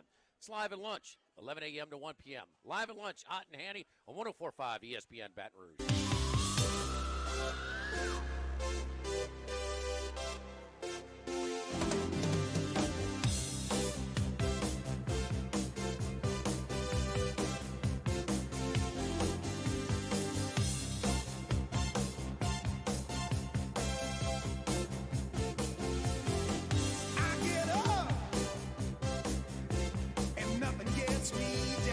All-Star Toyota presents Off the Bench with Hester and T-Bob. ESPN Baton Rouge, New Orleans, Alexandria, and 1130 The Tiger. What's up, y'all? Welcome back to OTB right now. My pleasure to be joined by the not-so Jumbo. Ronnie Rantz. Oh, what's up, dude? You look great, man. Thank you, brother. I appreciate it. You know, Skip gave me a new nickname. What's that? Because he was the one who originally gave me Jumbo. Oh, the big story okay. was I figured Jumbo. I borrowed that when my first day of practice when I was a freshman. They didn't have size 40 baseball pants, and the only pair that they had that were size 40 were Skip's pants. So they gave me Skip's pants, and he came up to me at practice the first day and said, "Hey, how those Jumbo pants working out for you?" And then that was it. He gave it was Jumbo from that point on. So now he calls me, "Hey, Slimbo, how are you?" Slimbo. He Skip down still got 50, it. Coach, down 50. Looking great. Thank you. Now, also, if you're watching online, you'll see a very bright jersey on Ron here. And what is it? It's the Rougarou. That's right, baby. Rougarou season back in action tonight against the Cane Cutters, the old arch rival. I went to a Cane Cutters game last year. It was very fun. You got the Star Wars on. Yeah. Well, I know. I forgot to bring my Rougarou. That's all right. We got you. We got you taken care of, T-Bob. We're going to bring you a custom Marucci jersey. Man. Thanks to Gordon McKernan and all of our other sponsors. Perfect. We're basically we're Gordon Show, dude. We're good. We're good to go. We're on the G team. We're basically like a Mexican professional league. We'll have so many sponsor logos in a couple years on our shirt. That's like I said. Oh, thank you so much, Ron. I'm throwing this on right now. No, but I said this when we started doing the Gordon spots. I've become a sentient billboard. We all are. I'm Never a billboard stops. that eats and breathes and craps and has fun every morning. So look, we actually talked about Rougarou on Friday because we're talking about Savannah Bananas and how crazy their kind of story and rise has been, and I was just talking about how much fun it is to get out there with the family if you're looking for something to do. And they got the jump, they got the fireworks on Friday and all the other great events. So kind of sell the people out there listening like why, I got a lot of stuff going on. It's like, why should I go to a Rougarou game? Yeah, well, first off, tell you where it is because people ask all the time, where the Baton Rouge Rougarou play? Well, we play downtown. Everybody knows where like Catholic High and all the big schools play football at Memorial Stadium right by the state capitol. We literally are in the shadows of the stadium right next door at Goldsby Field, which is an iconic ballpark that's 71 years old this year. They built it for minor league baseball in the old Evangeline League back 71 years ago. It's been renovated. It's in great shape. The field's taken care of, fantastic. But Baton Rouge Community College, where they play. And so in the summertime, we play 24 games between tonight and July 25th. We'll have 24 home games, all 7 p.m. at night starts. You don't ever have to wonder when. And we got beer and daiquiris for the adults. We got fun for the kids with the Kona Ice and the fun jumps. Every kid gets to run the bases and run against Rue, our mascot. Yep. And, oh, by the way, Raising Cane's going to give you a free meal for the kids that run the bases. Lots of other stuff going on. All of our games are on live stream. We're having 10 of our games on ESPN Radio this summer. Oh, let's go. So looking forward to that. Got a great team of guys that are going to be broadcasting the games, including tonight. Patrick Wright will be on the call along with Tommy Chrysan on the game. So 7 o'clock, come on out. It's family fun, fantastic food. When I had 50 more pounds on me, I would have eaten the Christmas specialty meats and the nachos and everything that I endorse. But come on out. It's fun for all ages. Yeah, I think I ate about 50 pounds of food yesterday. This jersey's fitting a little tight this morning, Ron. Hey, man, so we actually talked to Lynn Rollins earlier. So much fun, dude. Legend of the game. And I don't even know why I'm bringing this up. I mean, I know. He is the absolute best. And he talked about honoring the audience, right? It's kind of his core philosophy behind what he does. And I would say that the Rougarou do that. I would say that, like, y'all honor the families and the people who have come out there to have a good time, watch some baseball. If you got kids that love baseball, they're going to have a great time. And they can run around, play catch, jumps, Kona Ice, all that sort of stuff. So get out to the Rougarou games starting tonight. Starting tonight. 7 o'clock, and we play tomorrow night at 7. And I mean, Thursday that's almost at 7. like daily games if you're talking about 24 July, and 24 60 days or something like Yeah. that. By the way, tomorrow night is USSSA travel ball night, which means any travel ball team or even softball. We got a few softball teams coming. We're going to give you got to pre-register. You go to brrougarou.com or hit us up on social media or just DM me. You got to pre-register. We're giving away 20 free tickets to every team that wants to come out. And the team who brings the most fans, because we're going to have a little contest, gets $500 in cash towards their travel budget. So we got a cool stuff going. And Paul Maneri throwing out the first pitch tomorrow night on USSSA Baseball Night. And I don't know that world yet, but I've talked to many parents, and I know travel baseball is very expensive, so go get that $500. How old are yours, by the way? I got a 5-year-old, a 3-year-old, and a 6-month-old. So the 5-year-old into sports yet? Yeah, she just played T-ball for the first time. Calling her into it may be a bit of a reach. I even had a very stellar start to the coaching career here, Ron. I've been an assistant on a soccer and softball team, and I am 0 for 2 seasons. Oh, really? We have not won a single game. Oh, no. Yeah. That's bad. Yeah, we've not won a single game on but soccer. You're there. You're having moments. It's great. I think we averaged losing every soccer game about 30-0. Probably averaged every baseball game about 15-7. It's all about the experience. Yeah, I guess so, dude. It's all about the experience. We'll see. We're going to get that win eventually. And you know what? It's going to feel all the sweeter for it. So, how are you feeling about this LSU baseball team? LSU baseball, I love it. I feel really good when Skeens pitches, and I feel a lot better when Floyd pitches and then everybody else. How about this, though? Tell me, am I off base from feeling actually buoyed by what happened in Hoover? Because you had Thatcher Hurd look great. You had Ackenhausen look great. You had Riley Cooper look really solid. I don't care the bats went quiet at times. It is what it is. Like, the bats are going to be fine. I actually like what you saw out of the bullpen. Well, you mentioned 3 guys that clearly had some of the better outings of their season. Yeah. And no, that is good news. But Hurd's been more good than bad lately. That is good. That's good. I feel like right now they have confidence in 7 or 8 guys. And when I say confidence, I mean they'll put them out a monochrome of confidence, right? But I mean, look, hey, look, it is what it is. When Skeens pitches, you're probably going to win. You're going to win. Yeah. And then when Floyd pitches, you're probably going to win. And when everybody else pitches, you just got to hold the rope, as Skip said. True. All bets are off. But the offense is really good. Yeah. Really good. Like, I'm good. not worried about them leaving just the army of runners that they did on base against A&M is the exception rather than the rule. Like, they're going to be just fine. How do you what do you want to do? Do you want to stick around for this last segment? Yeah, sure. Okay, let's go to break. When we get back, we'll break it down a little more here. Ronnie Rantz, stick around here on OTB. Off the bench with Hester and T-Bob. Go to, how about that? Gordon McKernan Injury Attorneys. Is it on the back of my jersey? It is. Yeah. It is. Get Gordon and get it done. Okay, you can find Gordon McKernan online at Get Gordon, and when you do, whether it's Instagram, Twitter, whatever, you can check out all the great things they got going on over there, right? Because you see the billboards everywhere, but how about the man behind the billboard just donating nearly $5,000 to Turner Syndrome research and awareness, or the G Team, these young athletes sponsored by Gordon McKernan who are out there in the community making a difference. Go look at the work that Trey Morgan and others did with the Miracle League. It really is special, y'all. But again, if you need someone who's going to fight for you in the courtroom and you need justice, get l'avocat, which is the French word for both avocado and lawyer. And get Gordon. Get it done. 225-888-8888.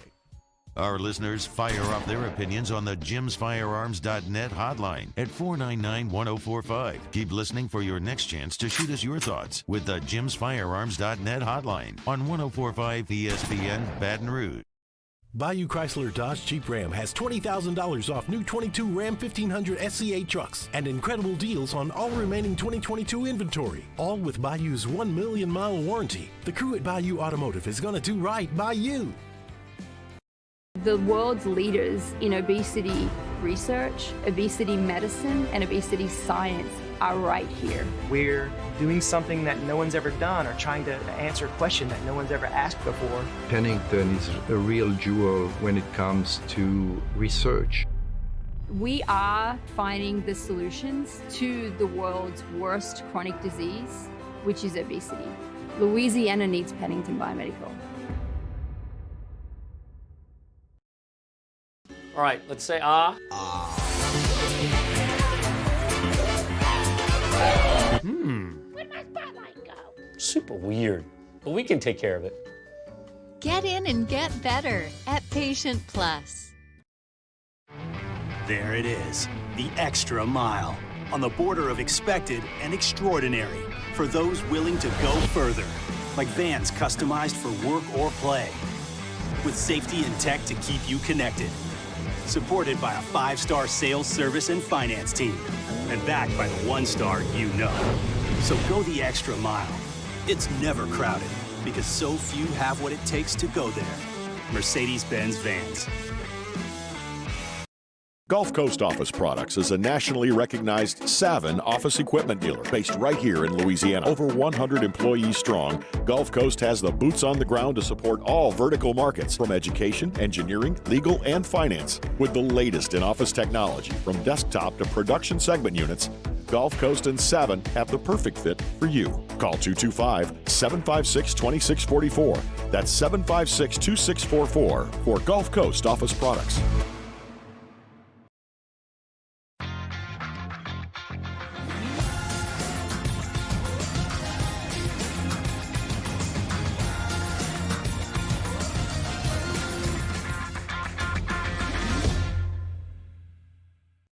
Hey, what's up, y'all? It's that time again. It's heating up. Your boat's getting ready to come out and spend all summer on the water. It's time to take your boat to the next level with front-to-back boat service, where if you want an incredible custom speaker install, it's going to blow people away in the water, that's there for you. You want an HD sonar where you can see the fish under the water before you cast, beat all your friends, that's there for you at front-to-back boat service. So don't put it off. We got the parts in right now. Get them now before they go back on back order. Front-to-back boat service. Turn my music high, high, high, high, yeah. Hope everyone has a great Memorial Day weekend. We are off on Monday. Hunt Palmer back in the host chair here on Tuesday. I'm sure he'll recap the SEC tournament. Hunt Palmer Show, 1 to 3 weekdays here on 104.5 ESPN Baton Rouge.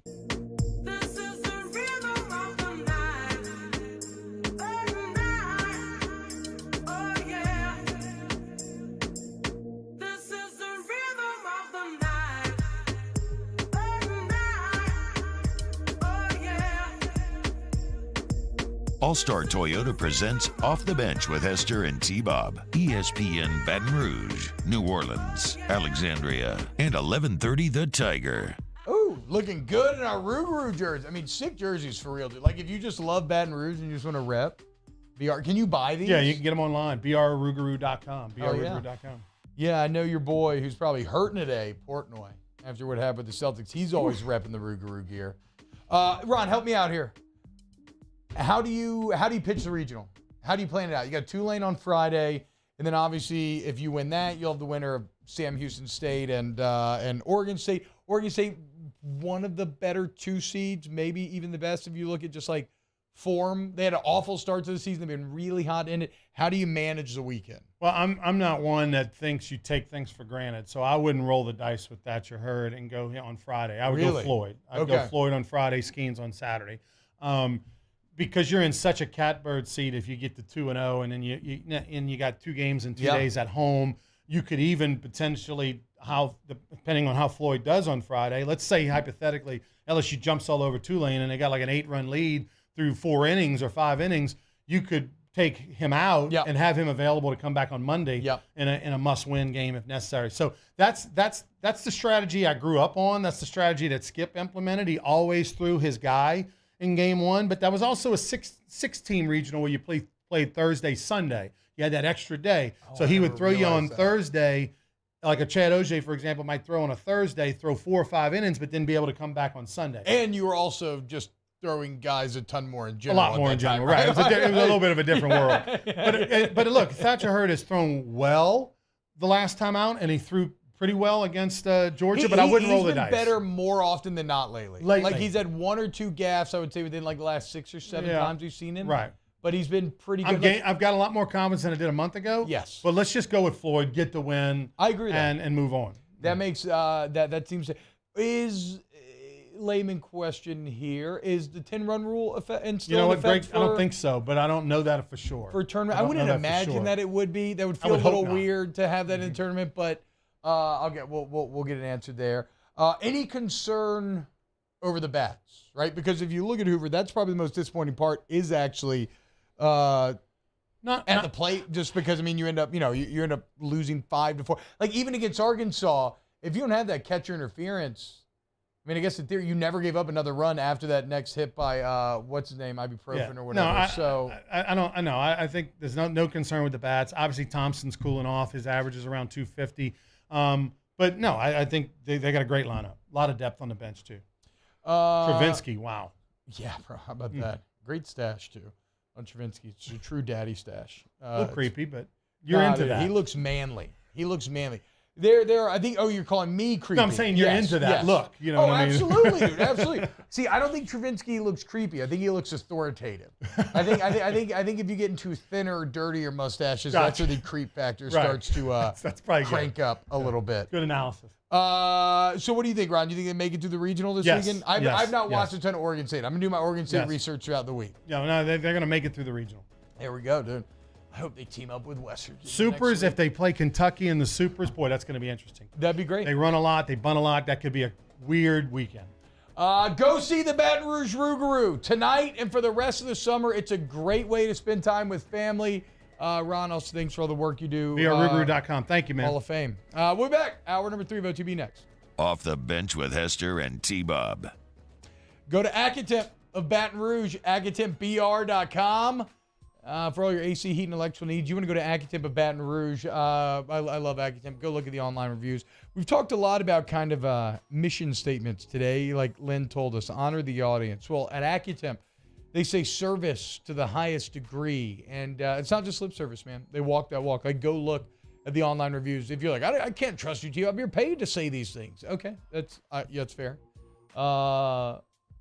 So look at the online reviews, okay? Because they are incredible, because you will never experience customer service like you get from Accutemp. And remember, right now, storm season coming here in a bit. If you're in the market for a whole home generator, go buy from Accutemp. You get $1,000 off that whole home generator and free full house surge protection. So what are you waiting for? AccutempBR.com. Go there today, AccutempBR.com.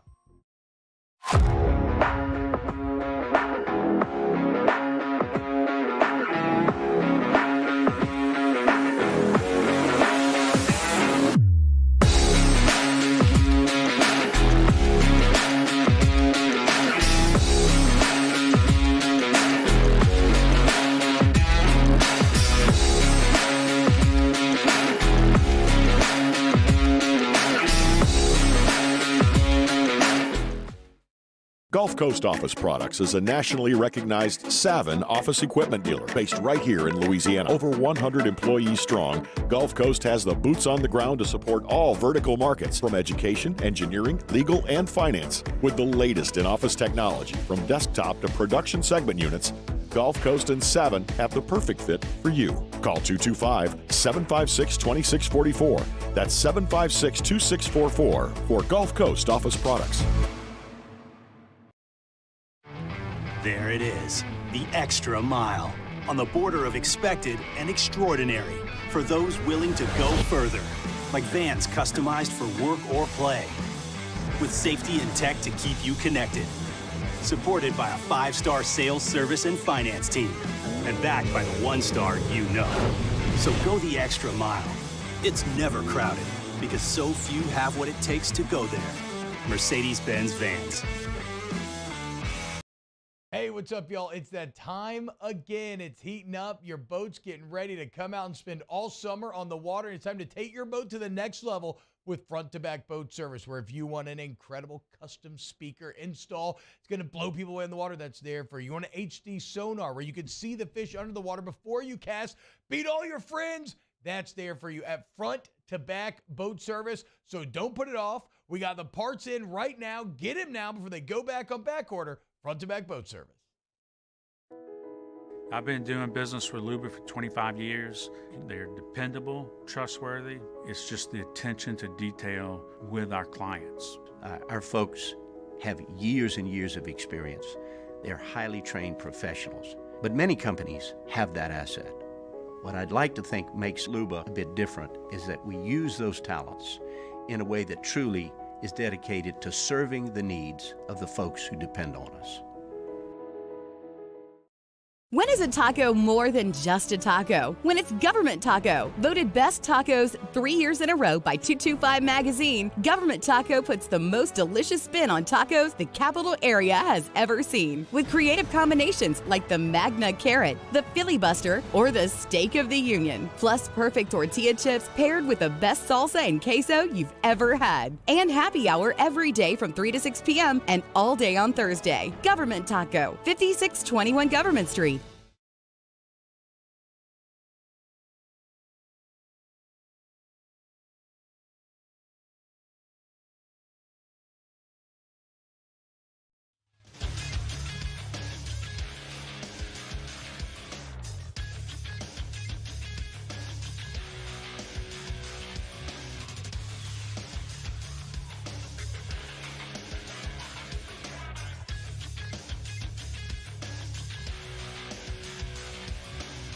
Good morning, everybody.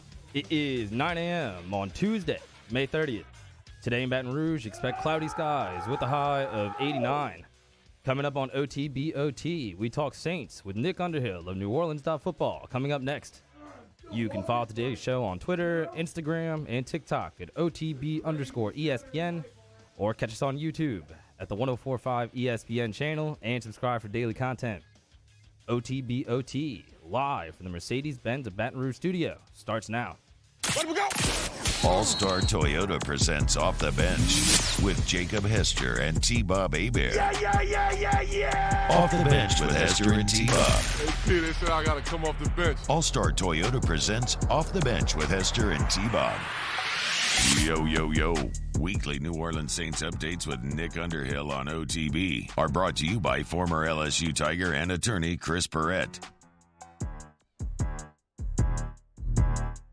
Hello, everybody, and welcome back to Off the Bench. T-Bob Murray Taylor hanging out with you this morning. Shout out Jumbo or Slimbo. Now, looking good, dude, for coming in. Right now, let's go to our guy. He's on his way to practice as we speak, getting ready for some more gumshoe journalism. The beautiful mind himself, Mr. Nick Underhill of New Orleans.football. Nick, what's up, man? Hey, how you doing, man? Doing very well. Very well, actually. You know, it's a fun weekend, man. Feeling like in a really good mood today. I don't know. Just feel juiced up. Feel good.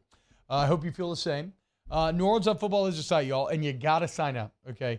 It is a transient time in New Orleans right now, as we talk about all the time, right? Like, this is the Saints' opportunity to try to prove themselves out of the Breeze Payton era that we're not going to revert back to being laughing stocks. And the best way to experience that journey is getting all the incredible information that you get from Nick and Mike Triplett and the rest of the great team. And now they got a great YouTube channel, Brett Kirchhofer, which you should go sub to as well. So, again, I will always advocate for New Orleans.football. Nick, we're going to start with a rumor that we spoke on a little bit. I don't know. Actually, rumor might be giving it too many legs. DeAndre Hopkins gets cut by the Cardinals. A lot of, landing spot articles come out. And the Saints' name seems to be popping up pretty consistently on those lists. Is there any reality here? Is there enough there to call it rumor? I would probably be looking somewhere else. Okay. We're looking at wide receivers. Okay, and Nick does this every now and then. He leaves us these breadcrumbs to follow him through the woods to the candied house and hopefully not throw us in the oven. So that sounds more like the Hunter Renfrow would maybe be something you should start to adjust your mind more towards.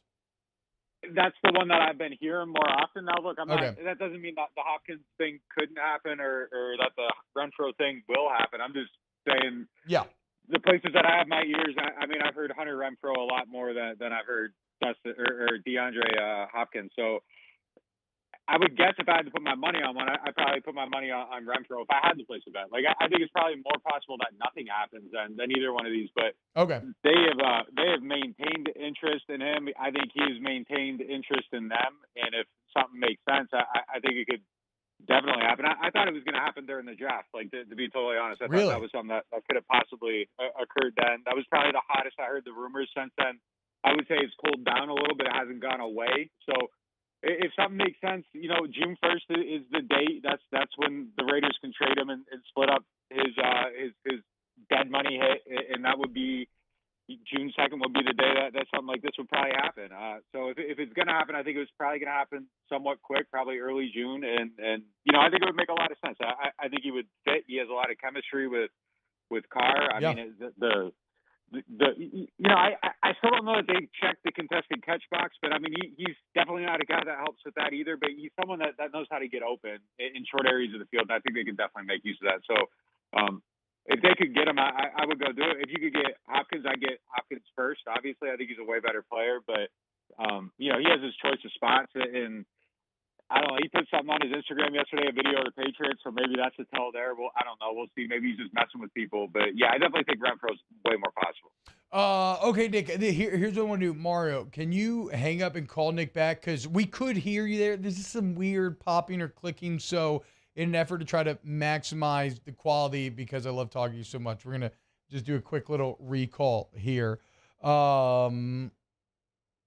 Okay, so yeah, basically what Nick just told you, if we're just putting it in our minds, Hunter Renfrow more real than Hopkins, certainly you would go Hopkins if you have the choice. All right, we have Nick back. Nick, sorry about that, man. Thank you so much. All right, last one on Nuck, and then we'll move on. Because like we talked about it earlier, right? When you look at the other names on the list of like best fits, a lot of them are teams that are more Super Bowl relevant, right? But maybe can't pay what these Saints would pay. And so it does beg the question, would you commit a large number to DeAndre Hopkins? Yes. Okay. Yeah, absolutely. Okay. Yeah, I would. They got like $14 million in cap space. And, and Mickey money, that's enough to buy like a whole entire franchise. Okay, that's what I said earlier too. And I was like, look, I know this is lazy, but like I just trust the financial wizardry of Harley and Loomis to the point where like, if like they can make it work, right? Like I don't care. Like I'm not going to stress about whatever the financial committee, because they can make it work. Okay, I'm glad to see that we are simpatico there. Yeah, if they got like $4 million, they could sign like a $60 million player. So I mean, if they want him, they can make it work. And look, I would be surprised if they aren't on the phone trying to see if that works, because even as much as if you can believe in Mike Thomas until the end of the world, I mean, if you can get another guy in there that can give you insurance there and be an alpha dog alongside him, and you aren't resting so much on him. Like the thing that kind of makes me nervous about the team right now is when you look at it, like it does feel like there's a lot resting on Mike Thomas, and yeah, true. I believe in his ability, like till the end of the world. I'm always going to think he's going to come back and figure it out. But I mean, you're at a point now where it's like you got to be prepared for the worst, and if the worst thing happens here, suddenly like you're looking at Rashid Shaheed, who had 480 yards last year, to be like a whole lot more. And again, a guy I believe in, but that's a bet. And Mike Thomas is kind of a gamble too. So if you could get one more, I would go do it. Hopkins is the guy that I think, changes things. I think if they went out and got Hopkins, that's the guy where I look at my win total and I'm like, do I add two? Or, I think he changes their fate that much. So if you can do it, I would throw the whole $14 million at him. And the way they do it, you could stretch that, and you could pay him a lot of money and really not mess up your cap with that much space right now. So I would do it if it's possible. It's just, again, does he want to come here? And I know he put out like a list of 4 teams. I saw somewhere the Saints weren't on it. If those 4 teams pass, maybe it does become extremely possible. And they do have the space. They do have the opportunity. Like, I think there's a strong sales pitch to come here. It's just, what happens with those other 4? Well, and it, as far as the Saints go, look, you are committed to Derek Carr, right? And so if that's like your biggest investment, well, obviously this is investing in your investment, right? And trying to maximize the return there. So we'll let that situation play out. I do want to ask about Carr though, because I've seen a lot of the chatter on New Orleans football basically being about how much more vocally active Carr is at the line here. And I'm talking about like when he walks up the line for plays and everything, and how it sounds more like the breeze here. My question to you is, I guess help me kind of make sense of this. When it comes to Andy Dalton, you have somebody who's been in this league forever, over a decade, like near a decade and a half. Why was that sort of, overly, like why was he not making all these calls? Why was the center having more responsibility maybe last season under Jameis and Dalton? I guess I just find it a bit confusing that Dalton wouldn't have been doing the same things that Derek Carr is doing. Yeah, I think the difference is that you're coming in and you're establishing something in a way of operation that's going to work for the starting quarterback from day one of practice, as opposed to last year. You set it up one way, and then your quarterback gets hurt, and then Dalton comes in. And, True. The stuff that's happening at practice with Dalton running things, like, we aren't out there. Like, we see the first 25 minutes. It's mid-season, and we see them stretch and do routes on air, and we aren't seeing everything that they're doing. So some of the same stuff could have been occurring last year. It could have shifted a little bit. But, I mean, look, the players, Doug Marrone, like, different people are just kind of, talking about how it's different and it makes life a little bit easier. And, for the people that haven't read or anything like that, it's just basically like Carr's taking full command of the everything that happens at the line of scrimmage with the help of Eric McCoy, going through, setting the protections, changing plays, calling out the mic, all that stuff. Whereas last year, the last 2 years, they were doing that stuff with the center, and the responsibility resided on him. And, I think that's why there were a lot of protection issues early in the season last year, too, is that they were adjusting to that, and it just didn't work as seamlessly as it should have. And, when Breeze was doing it, Breeze commanded everything. Now Carr's doing it, Carr's taking command of it. And, it's not going to be perfect, but I think it's a better system. And I think when everything kind of comes back on one guy and you have, like, cohesion, I just think that it kind of gets everybody on the same page a little bit quicker and a little bit better. So, going out there is just one of the first things you notice. It's just like, wow, it's like loud. The quarterback is loud again. And that was something that I don't think we necessarily heard all the time last year. Jameis was still involved in calling stuff out. Like, I'm not saying he wasn't. It's just the volume of it is a little bit different than it was. Well, and like you said, like, Derek Carr is just, he knows he's the guy, right? And there's something different when you are unthreatened. You've got a bit of a long-term commitment, and from day one, you've been wooed and told, look, this is your team, so go make it your own. Nick, you're heading out of practice right now. What are you primed for? Where's your brain thinking? I know when these things play out, you can end up in areas that you maybe didn't expect to, but what is your brain thinking today about kind of things that you're going to be on the lookout for? Yeah, I'm going to go to, like, the deepest cut possible, but, like, I just keep hearing Jordan Howden's name, the rookie safety, from people every time I ask somebody who's the guy to watch for, who's the guy that's impressing. Like, across the board, his name comes up. So I want to get, like, a better look at him today. The first practice, this is our second time out there with these guys. The first practice, like, your eyes are naturally going to go to the brand new shiny quarterback. Mm-hmm. You got to get the first look there and everything. But looking around a little bit more, I mean, he's someone that I'm gonna focus on. I want to see what he's doing. I think that there's some belief, and it's super, super, super early that he could make that safety battle interesting this year. So I want to get a better look at him. James Washington is someone, the wide receiver they just signed. Like, I want to get a better look at him too. Just kind of everything that's non-quarterback this time. Just trying to get better eyes on everything, get a feel for how things are looking. I've been really fascinated with how the coaching staff is operating, specifically on the defensive side of the ball. Like, that's something that I want to keep watching and seeing how it evolves. There's just so much depth there that they're getting these guys in, like, really, really small groups. And it's different than really how I've seen it operate since I started covering this team almost 10 years ago. It's just like the DBs are broken up into three groups, and, like, it's just fascinating to see how that coaching is taking place. So, I mean, it's still just kind of just getting the broad strokes of everything down. It's a brand new team, brand new season. I'm excited though. Like, I feel like they look a little bit more together. And you can see it, you can feel it. Just even the attendance numbers are different. Like, they were missing like 20 guys last year, the first practices, and it's like 8 right now, and a couple of those are known injuries. So it just feels like there's more buy-in and more momentum right now. And I just think it's kind of, I think there's a little bit of excitement behind everything. And, I'm just eager to see how it just keeps coming together. Yeah, and again, we went on a rant last week, but never forget, this is why Saints fans, you should love Cam Jordan. He is always there. He is always practicing, always playing. Maybe the most underrated Saint of all time. Nick, wait, so who's the third? So you got your corners and your safeties. What is that third group of DBs that's broken out? Just curious. Yeah, so they got Sterling Moore. He's a DB coach. Joe Wood, the DC, he works with cornerbacks, and then Robertson is usually with the safeties. And, like, sometimes the cornerbacks are broken up into two groups, and then Robertson's often with the safeties. Robertson, he's the guy that took Woodson and helped him with his position switch later in his career. So, I mean, like, I think he's someone that I think is fascinating just because of the way the Saints like to use their safeties and have them play all over the field, and just, you know, knowing that he helped turn Woodson into like a multifaceted weapon. You know, I think that's kind of what they want from their safeties in general. So, like, I'm just fascinated by his presence in general on the coaching staff, and I think that might be like a really sneaky good hire. I know there was a lot of like discontentment when they got rid of Chris Richard, but yeah, I think there's a good chance that they brought in some high quality coaches here that are going to help that group just be better. And, you know, we had Alante Taylor on our show yesterday. He was just talking about how like the way they're coaching technique now is just different than it was before, and how it's a little bit more detail oriented. And, you know, Joe Woods is kind of all in on that, and he thinks that's going to lead to bigger results too. So, you know, it's just, that group in particular, the secondary, and DA's a secondary coach too. So like the brain power there, like not to have interceptions and playmaking this year, it would just be completely inexcusable.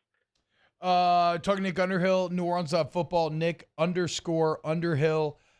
Nick, how much of a problem, and maybe not because it's like OTA, so it's a bit minimized there, but how much of an issue is the offensive line right now, just given that you have a truly cobbled together mishmash of pieces that ideally will not be playing once the season starts?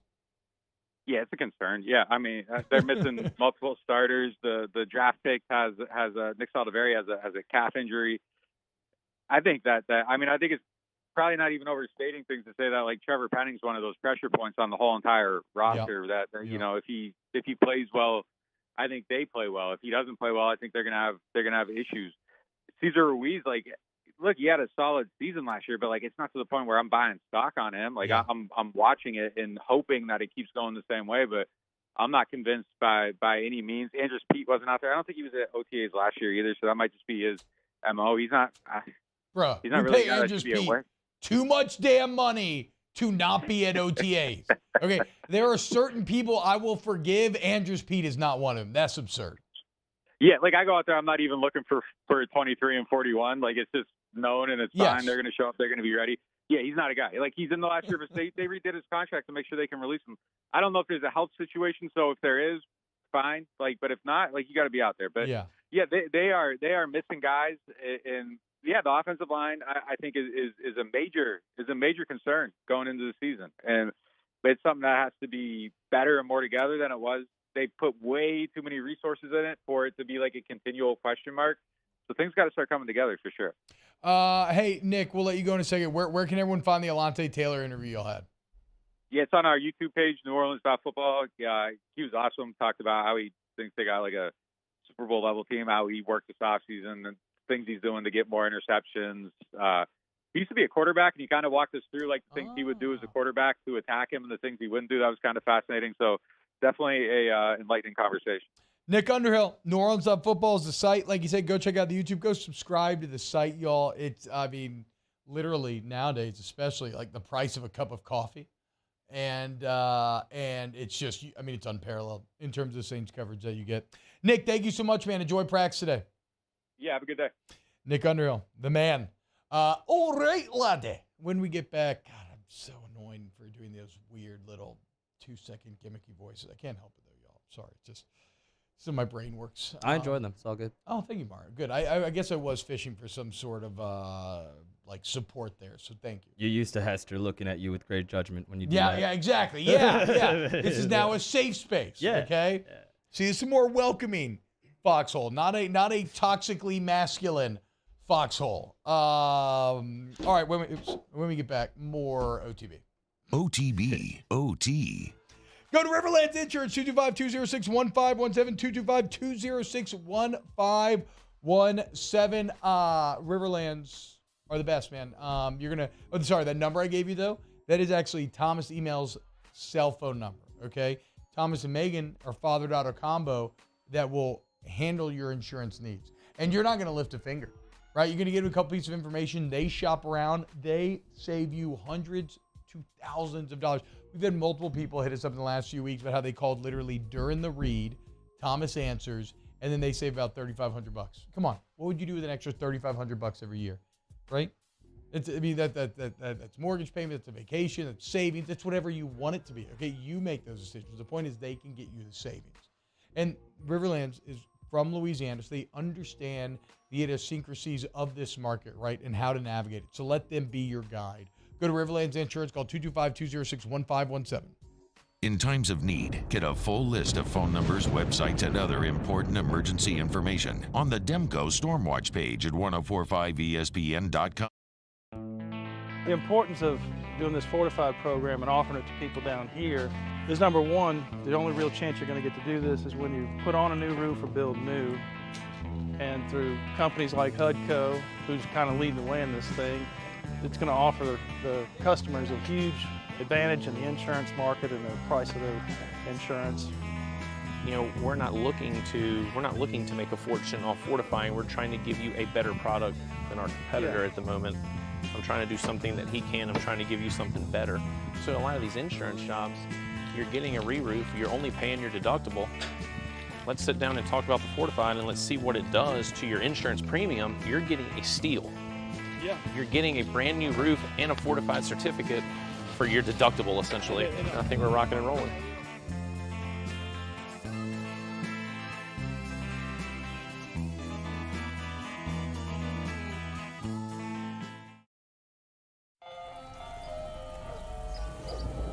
Hey there, little buddy. What's the matter? What's the matter? My windows, siding, and my door. That's what's the matter. Relief Windows can fix all that. I got you. Pop, pop. What's up? Oh my gosh, look! Curb appeal. That's a good-looking neighborhood. ReliefWindows.com. Gulf Coast Office Products is a nationally recognized Savin office equipment dealer based right here in Louisiana. Over 100 employees strong, Gulf Coast has the boots on the ground to support all vertical markets, from education, engineering, legal, and finance. With the latest in office technology, from desktop to production segment units, Gulf Coast and Savin have the perfect fit for you. Call 225-756-2644. That's 756-2644 for Gulf Coast Office Products. There it is, the extra mile, on the border of expected and extraordinary, for those willing to go further, like vans customized for work or play, with safety and tech to keep you connected, supported by a 5-star sales, service, and finance team, and backed by the 1-star you know. So go the extra mile. It's never crowded, because so few have what it takes to go there. Mercedes-Benz Vans.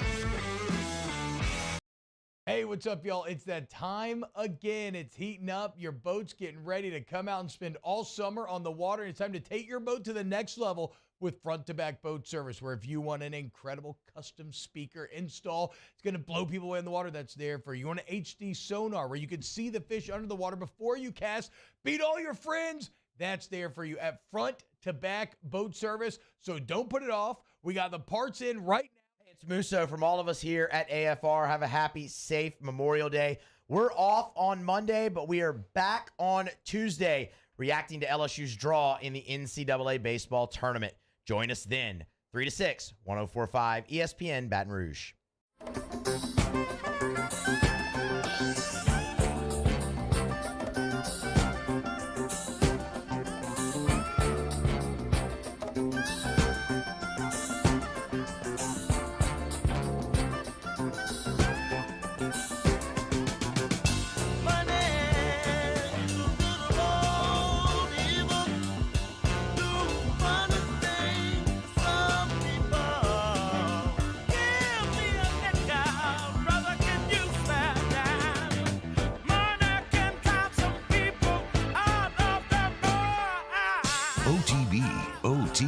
With Hester and T-Bob on 104.5 ESPN Baton Rouge and 94.7 ESPN Alexandria. What's up, dude? Welcome back to OTB. Hope everybody had an excellent Memorial Day weekend. And again, shout out to all those who have served, continue to serve this country, man. Thank you for being so selfless and devoting your lives to allowing for others to enjoy theirs to the fullest extent. NBA Finals coming up. One of the big stories over the weekend was Mario skirting on the edge of sanity as the series fell apart. I do want to get there in a little bit, but first, boys, I don't know exactly how this is possible, or I don't know how much y'all have paid attention to it, but have you seen the headlines coming out of Destin here early on about the 9-game schedule? So Ross Dellinger had a piece where I guess, Ross has his thumb on the pulse. It seems like Ross has and this is not me. I don't have this confirmed or anything, okay? This is me outside looking in, connecting the dots. Ross seems to have a very good relationship with Greg Sankey, right? And Ross is an incredible reporter. I've seen him firsthand when he was working here in Baton Rouge, and I've seen it now extended in national landscape. And one of the things about doing that job is you have to do that incredible tightrope act of like being objective, right? And criticizing and putting information out there that the people that you're talking about don't always want out there.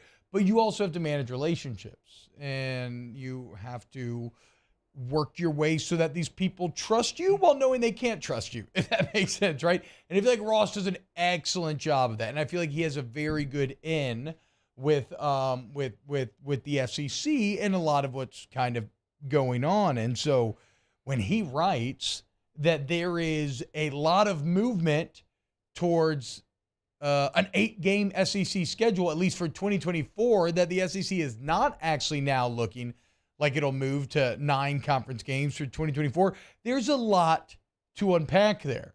Because first off, look, there's the surface level. This is just incredibly stupid, right? It makes for a worse product. And we can get into the 8 versus 9 debate, right? And the reasons why 8 may be gaining steam. And it's partially because it doesn't look like ESPN wants to pay more money. It's also partially because some of the middle tier teams in the league want to keep that home gate of another home game. They want to stay bowl eligible. They don't want to risk, Ball State becoming an Alabama, right? And so all these reasons are valid. The reason why I bring up the relationship angle, though, boys, is because there is an element here of kind of like 4D chess public posturing, right? Where this feels to me, and maybe I'm wrong here, because we know, even though Greg Sankey's never said it explicitly, we pretty much can infer that he is an advocate of the 9-game schedule. And why wouldn't he be? Eventually it results in more money for everyone, and it's just a better product overall. So when Ross puts that out there, and I believe that information is provided by Sankey and his office, I think it tells me 2 things. First, I think it's kind of a public shot to start to get the public churning with exactly what we're doing. How the hell are we going to play 8 games? We want to play 9. We want more conference games. We want the 3 opponents. You want to play everybody every 2 years. 8 games is objectively, and I feel this in my bones, and that's why I'm using the word objectively.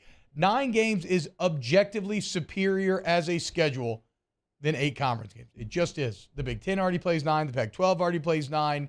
How is it not better to play, let's use somebody somewhat random, even a Mizzou.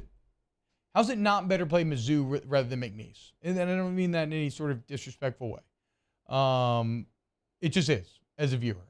Like, it's the older I get, the harder and harder it is to care about these win-and-win, these cupcake games, and I don't think I'm alone in that. So I think it's to get the public a little fired up when you float a story like this. And it also, which then applies pressure to those member institutions. And I also think it's a shot across ESPN's bow.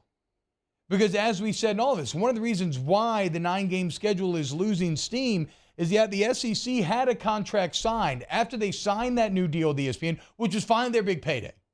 Remember, Mike Slive, a long time ago, took less money than he knew what the SEC was worth from CBS to get that time slot, to get that Saturday 2:30, make it the big thing time slot. He sacrificed short-term money for long-term gain because brand awareness grew exponentially. It became the big deal, and all of a sudden the SEC was the premier league. The TV contract is not why, but it is a big piece in all of it. And so now that you've established a brand, well, you were finally getting the big payday from ESPN, and you got it. But then what happened? Texas and Oklahoma joined. And all of a sudden, that deal that you signed, while it is a big payday and while it was very lucrative, all of a sudden, it's a great deal for ESPN because you just added 2 of the biggest brands in the history of college football. Again, not hyperbole. And now you're saying, okay, and we want to add another conference game. So what's the SEC saying? Look, if we're giving you all this ESPN, let's just open back up the pocketbook, okay? Good faith negotiations, throw a little more money in the pot. ESPN appears to be saying no. And we all know what Disney and ESPN as a whole is going through, and there's tons of layoffs. Bob Iger's back as CEO, and they're not buying. We said it. They basically feel like they doomed the Pac-12 last week by coming out there publicly and saying they're just not interested. And so they're not in a mood to give more money. They're not in a mood for acquisition. And so I think that's obviously one of the main reasons why the SEC is sitting out here and saying, okay, fine, we'll just stay at 8. Right? It feels like a bit of a public posturing play, almost a game of chicken to say, okay, you don't want to get, well, we're not going to give you a 9th conference game. Now, I'm fine with playing chicken. But what I get worried about is sometimes when you play those games, the farce becomes real.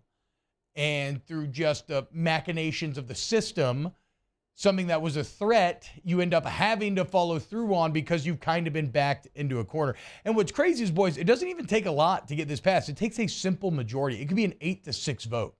Like, it does not take a lot to get your 9-game schedule. I just wonder how much hardball are they willing to play with ESPN here. And I guess where it becomes a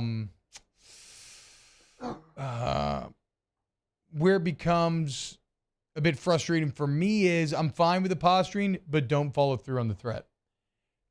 Following the example of Mike Sly.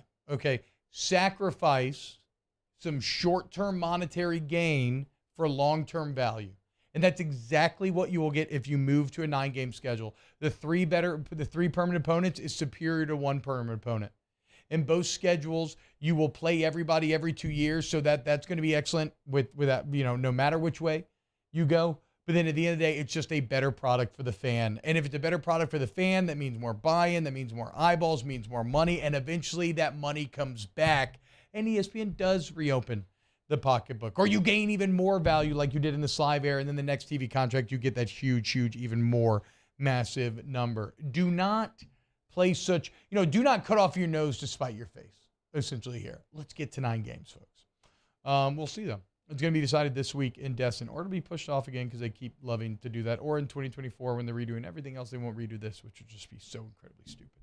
But dumber things have happened. So we'll see what happens. We'll talk to Jake about it a bit later on in the week, too, see what he's hearing as well and who's kind of leaking this stuff out there.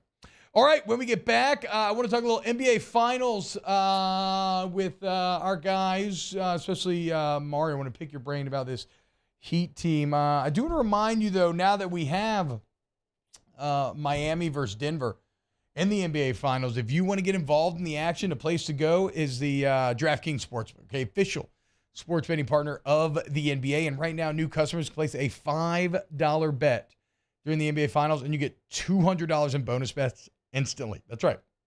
If you're a new customer, you sign up, use the promo code Baton Rouge. It's all one word, promo code Baton Rouge. You place a $5 bet, you get $200 in bonus bets instantly. Not even going to lose, just instantly. Now, if you're already a DraftKings customer, all customers can take a shot at a bigger payout with the stepped-up same-game parlays. How this works is you open up the app, and you always see the promotions, right? You have to opt in. So you opt into the promotion, and you place a stepped-up same-game parlay by combining 3 or more bets from any game. But how it works is every additional leg you add adds up to 10%, up to 100%, right? So you can get up to double the payout. So, take a shot, right? You can do a small bet that you're okay with losing, add a ton of legs, have fun, and if it hits, you're going to be right next to Mario in the abandoned warehouse with the, I meant to say warehouse, with the electronic, it turned into warehouse. I meant warehouse, okay, guys? Everybody relax. With the electronic music pumping through your ears. The bottom line is that you want to download the DraftKings Sportsbook app now, promo code Baton Rouge. You must be 21 or older, physically present in Louisiana, select parishes only. Bonus bets expire after 7 days of issuance. Opt-in and 10-plus leg required for 100% boost.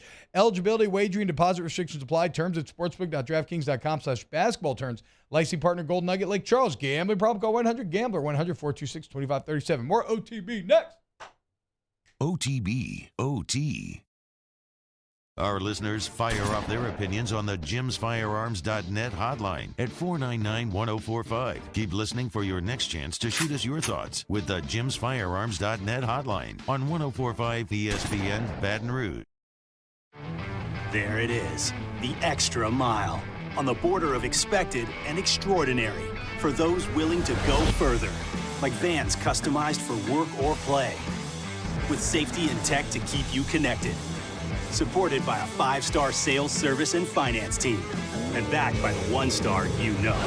So go the extra mile. It's never crowded, because so few have what it takes to go there. Mercedes-Benz Vans.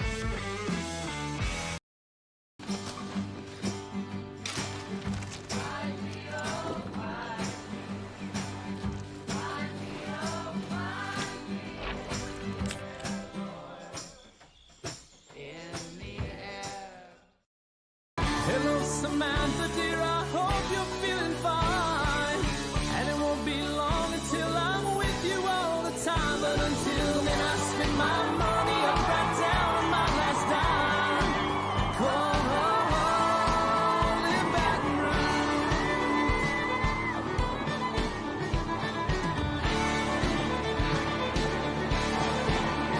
I'm ready, what you put me on through. Gotta send my love down to I've been doing business with Luba for 25 years. They're dependable, trustworthy. It's just the attention to detail with our clients. Our folks have years and years of experience. They're highly trained professionals, but many companies have that asset. What I'd like to think makes Luba a bit different is that we use those talents in a way that truly is dedicated to serving the needs of the folks who depend on us. When is a taco more than just a taco? When it's Government Taco. Voted best tacos 3 years in a row by 225 Magazine, Government Taco puts the most delicious spin on tacos the capital area has ever seen. With creative combinations like the Magna Carrot, the Filibuster, or the Steak of the Union. Plus perfect tortilla chips paired with the best salsa and queso you've ever had. And happy hour every day from 3 to 6 p.m. and all day on Thursday. Government Taco, 5621 Government Street. Hey there, little buddy. What's the matter? What's the matter? My windows, siding, and my door. That's what's the matter. Relief Windows can fix all of that. I got you.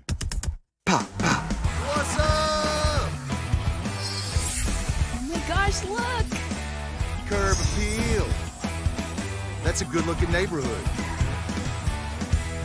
ReliefWindows.com.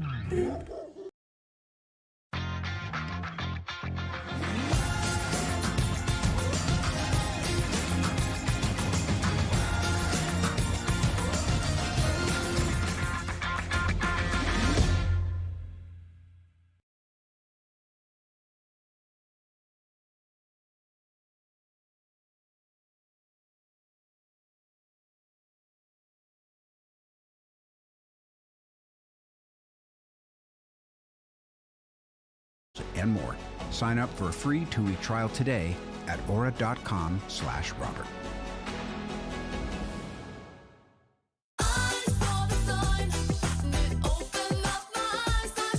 Dazzling decal on Daisy's Donuts window. Bold banner at Barry's Barbershop. Prominent poster at Penny's on Park Place. This is your sign. Well, signs. To try Staples and see the difference. Get $15 off signs, banners, and posters when you spend $75 or more. From Staples, and I couldn't miss it. N617. Visit staplesconnect.com/printbig for details. Live on location at Dozy Place on Government Street in Mid-City at lunchtime. It's live at lunch, 11 a.m. to 1 p.m. Live at lunch, hot and handy on 104.5 ESPN Baton Rouge. I want all of you tonight. Give me everything tonight. For all we know, we might not get tomorrow. Let's do it tonight.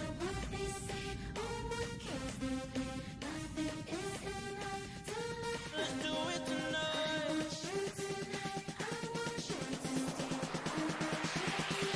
Grab somebody, tell them hey. OTB, OT with Hester and T-Bob on 104.5 ESPN Baton Rouge and 94.7 ESPN Alexandria. You see that, Taylor? Look to your right. Look above Mario's head. I feel like I can see the daydreams as if they were being projected onto a theater screen. This man already has 1 foot in South Beach right now.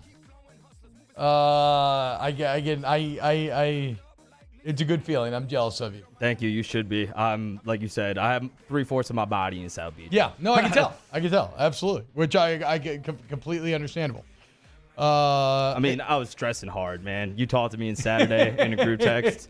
The video, I didn't watch it with sound, but the video of you deadpan staring into the camera, there is literal death in your eyes. And like in that, yeah, like you just look at somebody and they look completely defeated.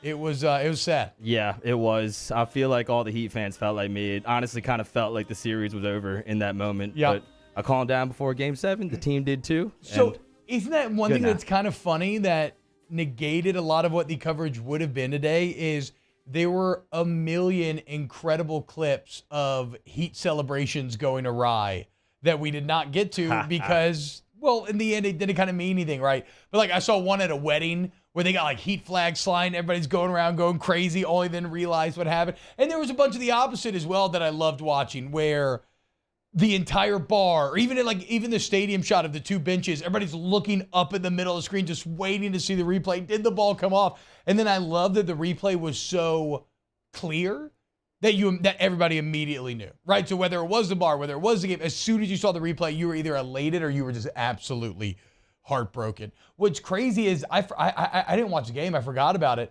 And I turned it on as Jimmy Butler stepped up for the first free throw. So I was just treated to like 10 minutes of incredible drama because that's what's lost in all this. The Celtics had that game in hand. And then Jimmy Butler just went off because Jimmy Butler's unbelievable. And he stepped up like you're in your backyard or something. The thing that you do all the time where it's, okay, down 2. You got to make 3 free throws. You got to be perfect. And he did it. He did it to take the lead with millions of eyeballs watching him. He just walked up and he doesn't have a big preamble on the shot. He just kind of grabs it and just flicks it up in there. It was a sight to behold, like a true balls of steel moment. And then they lose, and in the ultimate balls of steel moment, they come back and they end up where they're at. Hey, this is what I want from you, Taylor. I forgot to mention, this is my fault. If you look at, this is in the 9 o'clock segment. It says insane Jimmy Butler clip from last year. Click on that status or go to the NBA, see if you can find it. For some reason, the tweet kept deleting when I was trying to tweet it out the other day. Just see if you can find it. But because it's an amazing clip. And it's Jimmy Butler after the Eastern Conference Finals last year, in which they lost Game 7 to Boston at home. And he's just talking about how, you know what, I'm proud of my teammates, I love my teammates. We're going to be here next year, and we will have enough, and we are going to get it done. And, well, I'll be damned if they didn't end up right back there. Is it deleted? Yeah, I can't find it. I'll just put it in the document at 9:30. Okay. And while Taylor maybe pulls that up, yes, go for it. Let me talk about the last 4 years Jimmy Butler has had, or 3 years, I should say. Hopefully they win the championship and validates it. But since he left Philadelphia, a move that was criticized by a lot of people, he has made the Heat title relevant again. Yeah. They were in Game 7 last year, and for him to say what he said in this clip that we're about to watch and actually follow through on the promise is legendary stuff. Hopefully they win the championship, but even if they don't, this is the run we should all remember. I mean, he does need it. It would be the ultimate ending of the story, though, right? Him getting the championship because he made it during the bubble. And remember, when he made that move, the whole line was, you can't win a championship with Jimmy Butler as your best player. Yes. Now, obviously, playoff Jimmy is not regular season Jimmy, and it's just a different level. But for him to prove that, and it's a combination of Jimmy and Heat culture, and he is Heat culture, and we'll get into all of that. But, yeah, I agree with you. It's insane, and I can't help but be blown away. This is Jimmy Butler after last season losing Game 7 in Miami to the Boston Celtics. Like I said, I'm just grateful for the opportunity to play with the guys that I did have the opportunity to play with. And it's been like that every year that I've played in the league. So we had enough. Next year, we will have enough. And we're going to be right back in the same situation. And we're going to get it done. What? I mean, what? First off, I love how undefeated he is after that heartbreaking loss. Like, that is a man who is confident that, no, this will work out because I know it will. And for him to say it does tickle my conspiracy brain a little bit, Mario, though, where it almost feels like the Heat did all of this just to extract that ultimate revenge. They had to make Jimmy's prophecy correct. They had to get back to Game 7, only this time the shoe is flipped. They're in the Garden, and they go and they take it in front of their home crowd. And you have Duncan Robinson in a packed Garden doing the Hulk Hogan, can't hear you, to the crowd. And it was quiet in that place. It was a fantastic moment. But, I mean, if that doesn't amaze you, and so it's not just Jimmy, right? It is his skill, it's his attitude, but then it's tied in to this Heat culture. It's awesome. And Duncan Robinson had a choke job in Game 6, too. He had 2 wide-open threes that would have put the Heat ahead, missed both of them at home. So for him to come back and perform like he did yesterday down the stretch was very impressive. Well, and yeah, look, for Robinson, man, probably this entire series, which he's been good this whole series, right? Like it's kind of up and down, honestly. Okay. But either way, that's from being, he's been good. He was an afterthought in last year's playoffs. He had found the bench. He had lost all confidence. So he now rewarding that contract that they got him. And between him, Vincent, Martin, you're talking about guys that had to earn it the hard way. And when you talk about Heat culture, this is fascinating to me. This comes from a piece from TrueHoop.com, which unfortunately was behind a paywall, so I couldn't read the whole piece. But it's about kind of how this team was crafted. And it says, quote, and it's a long quote, so stick with me here. It's no coincidence that 3 of these guys, and it's called like the Heat have an FU culture, is the title of the article. Quote, it's no coincidence that 3 of these guys, Robinson, Vincent, and Martin, played for the Sioux Falls Skyforce, the Heat's G League affiliate. What is interesting is how far culturally and geographically South Dakota is from South Beach. It is an almost perfect metaphor. The Heat treat the Skyforce like a true minor league team, instilling the same style and toughness that they're developing at the top level. The Skyforce, like the Heat, are famous for their conditioning. There's no glitz or glamour. You can't for one second think that you've made it. Humility comes free up there, whether or not you're in the market. But these 3 Heat have proven when you shine in Sioux Falls, you're rewarded in Miami. Why? Because you've made it through Sioux Falls. And to do that, you have to exact grit the Heat franchise prizes. That is so fascinating to me. Because first off, I don't know how many teams even have enough of a culture to instill it in their G League affiliate, right?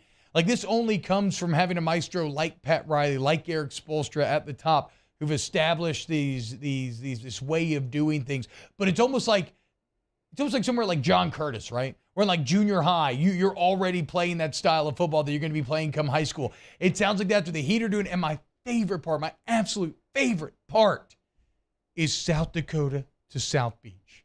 I mean, you could not find 2 places farther removed from one another culturally.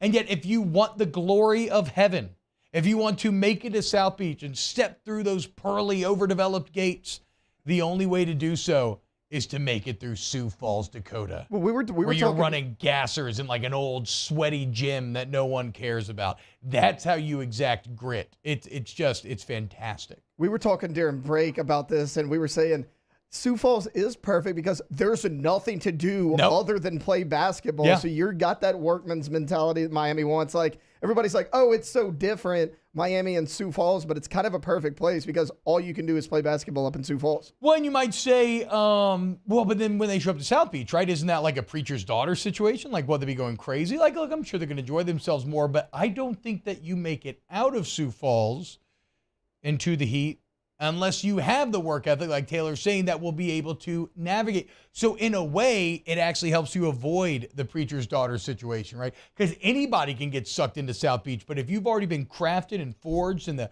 freezing flames of Dakota, well then, okay, you're mature enough to handle yourself.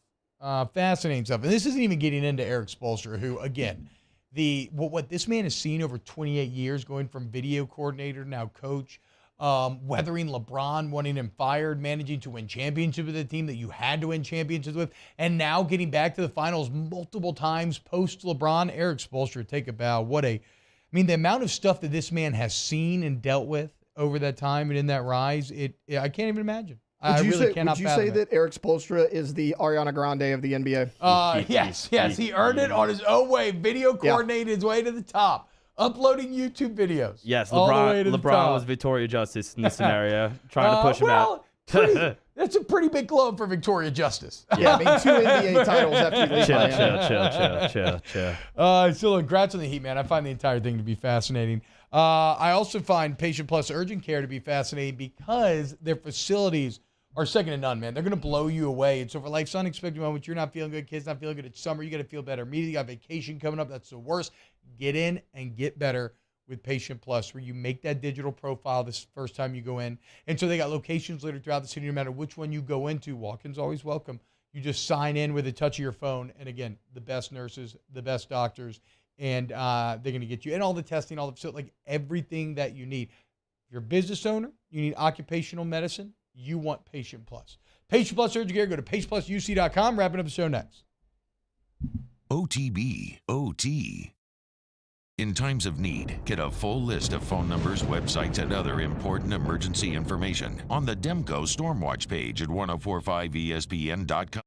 Hey, what's up, y'all? It's that time again. It's heating up. Your boat's getting ready to come out and spend all summer on the water. It's time to take your boat to the next level with front-to-back boat service, where if you want an incredible custom speaker install, it's going to blow people away in the water, that's there for you. You want an HD sonar where you can see the fish under the water before you cast, beat all your friends, that's there for you at front-to-back boat service. So don't put it off. We got the parts in right now. Get them now before they go back on back order. Front-to-back boat service. Turn my music high, high, high, high, yeah. Sure I do. I'm from the streets where the hood can swallow on me. Bullets will follow on me. There's so much that you can run the slalom. The cops comb this top to bottom. They say that we are prone to violence, but it's home sweet home. With personalities clashing, chrome meets chrome. Prices up and down like this Wall Street.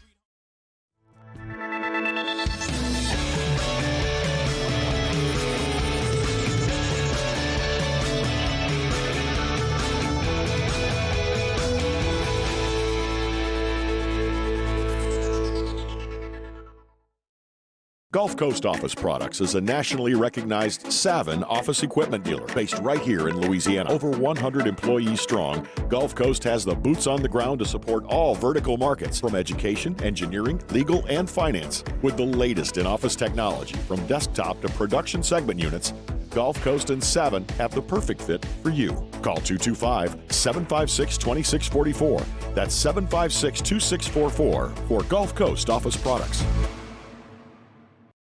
When is a taco more than just a taco? When it's Government Taco. Voted best tacos 3 years in a row by 225 Magazine, Government Taco puts the most delicious spin on tacos the capital area has ever seen. With creative combinations like the Magna Carrot, the Filibuster, or the Steak of the Union. Plus perfect tortilla chips paired with the best salsa and queso you've ever had. And happy hour every day from 3 to 6 p.m. and all day on Thursday. Government Taco, 5621 Government Street. I've been doing business with Luber for 25 years. They're dependable, trustworthy. It's just the attention to detail with our clients.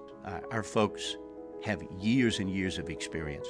They're highly trained professionals. But many companies have that asset. What I'd like to think makes Luba a bit different is that we use those talents in a way that truly is dedicated to serving the needs of the folks who depend on us. There it is, the extra mile, on the border of expected and extraordinary, for those willing to go further, like vans customized for work or play, with safety and tech to keep you connected, supported by a 5-star sales, service, and finance team, and backed by the 1-star you know.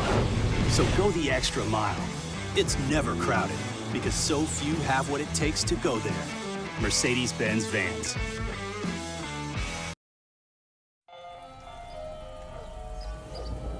Hey there, little buddy. What's the matter? What's the matter? My windows, siding, and my door. That's what's the matter. Relief Windows can fix all of that. I got you. Pop, pop. What's up? Oh my gosh, look! Curb appeal. That's a good-looking neighborhood. leafwindows.com.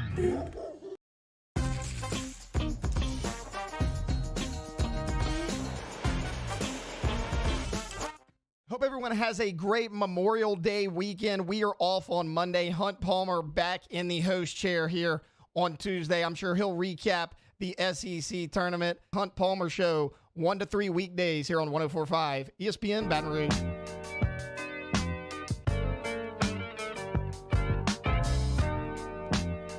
OTB OT with Hester and T-Bob on 104.5 ESPN Baton Rouge and 94.7 ESPN Alexandria. That's a sexy Emperor, boys. Look at a Warhammer 40,000 Emperor thirst trap. Welcome back to OTB. Ask the Bench, brought to you by Cold Coors Light, Vizzy Hard Seltzer, and Blue Moon Light Sky Citrus Sweet. I apologize, Chad, if I haven't been very active with you all day. When you're solo, it's always like you tend to be a little more locked into the show, and my internet's just been crap today. So this is all to say that I don't really have any Ask the Bench questions because I haven't really seen what Chad is talking about. You know what I do have? Cold Coors Light. I love it so much. You know what I hate, though? I kind of hate that the freaking culture war has politicized my domestic beer drinking. Because now it's like I have a Coors Light and like people are coming up to me like, yeah, man, screw Bud. I'm like, well, guys, I just like Coors Light, okay? I always liked Coors Light. It's not a statement. I just want a Jeep. I just want to drink delicious domestic beer. Like, just a light beer. That's all I want to do. Please, just let me drink my domestic light beer, okay? Not everything has to be politicized, world. I've always been on the silver bullet, and I'll continue to ride. Hey, we'll see you tomorrow on OTB. I hope you all have a wonderful day. Thank you. OTB OT. Go to RejuveMeMedical.com. Restore me, refuel me, rejuva me. Metabolization optimization. Semaglutide, the new hot treatment on the streets. Chances are you know someone who's lost a lot of weight recently, and they feel happier than ever. They look really damn good. Well, that could be you too, okay? Potentially. Go into Rejuve Medical and just ask about what metabolization optimization is and what it could potentially do for you. While you're in there, you can also get that free consultation, get your labs drawn, see where your body's deficient, where it maybe needs help, because aging happens to us all differently, and your needs are not my needs, or not Jake's needs, or not anyone's needs, right? We're all different. We're wonderful and unique, like fingerprints or DNA. And so the point is, maximize what your body is capable of with Rejuve Me Medical, where you're going to feel younger, better, stronger, and faster. That's right. Basically a human PF flyer. Rejuve Me Medical. Restore me, refuel me, rejuve me. There it is, the extra mile, on the border of expected and extraordinary, for those willing to go further, like vans customized for work or play, with safety and tech to keep you connected, supported by a 5-star sales, service, and finance team, and backed by the 1-star you know. So go the extra mile. It's never crowded, because so few have what it takes to go there. Mercedes-Benz Vans. Follow us on Twitter at 1045 ESPN to catch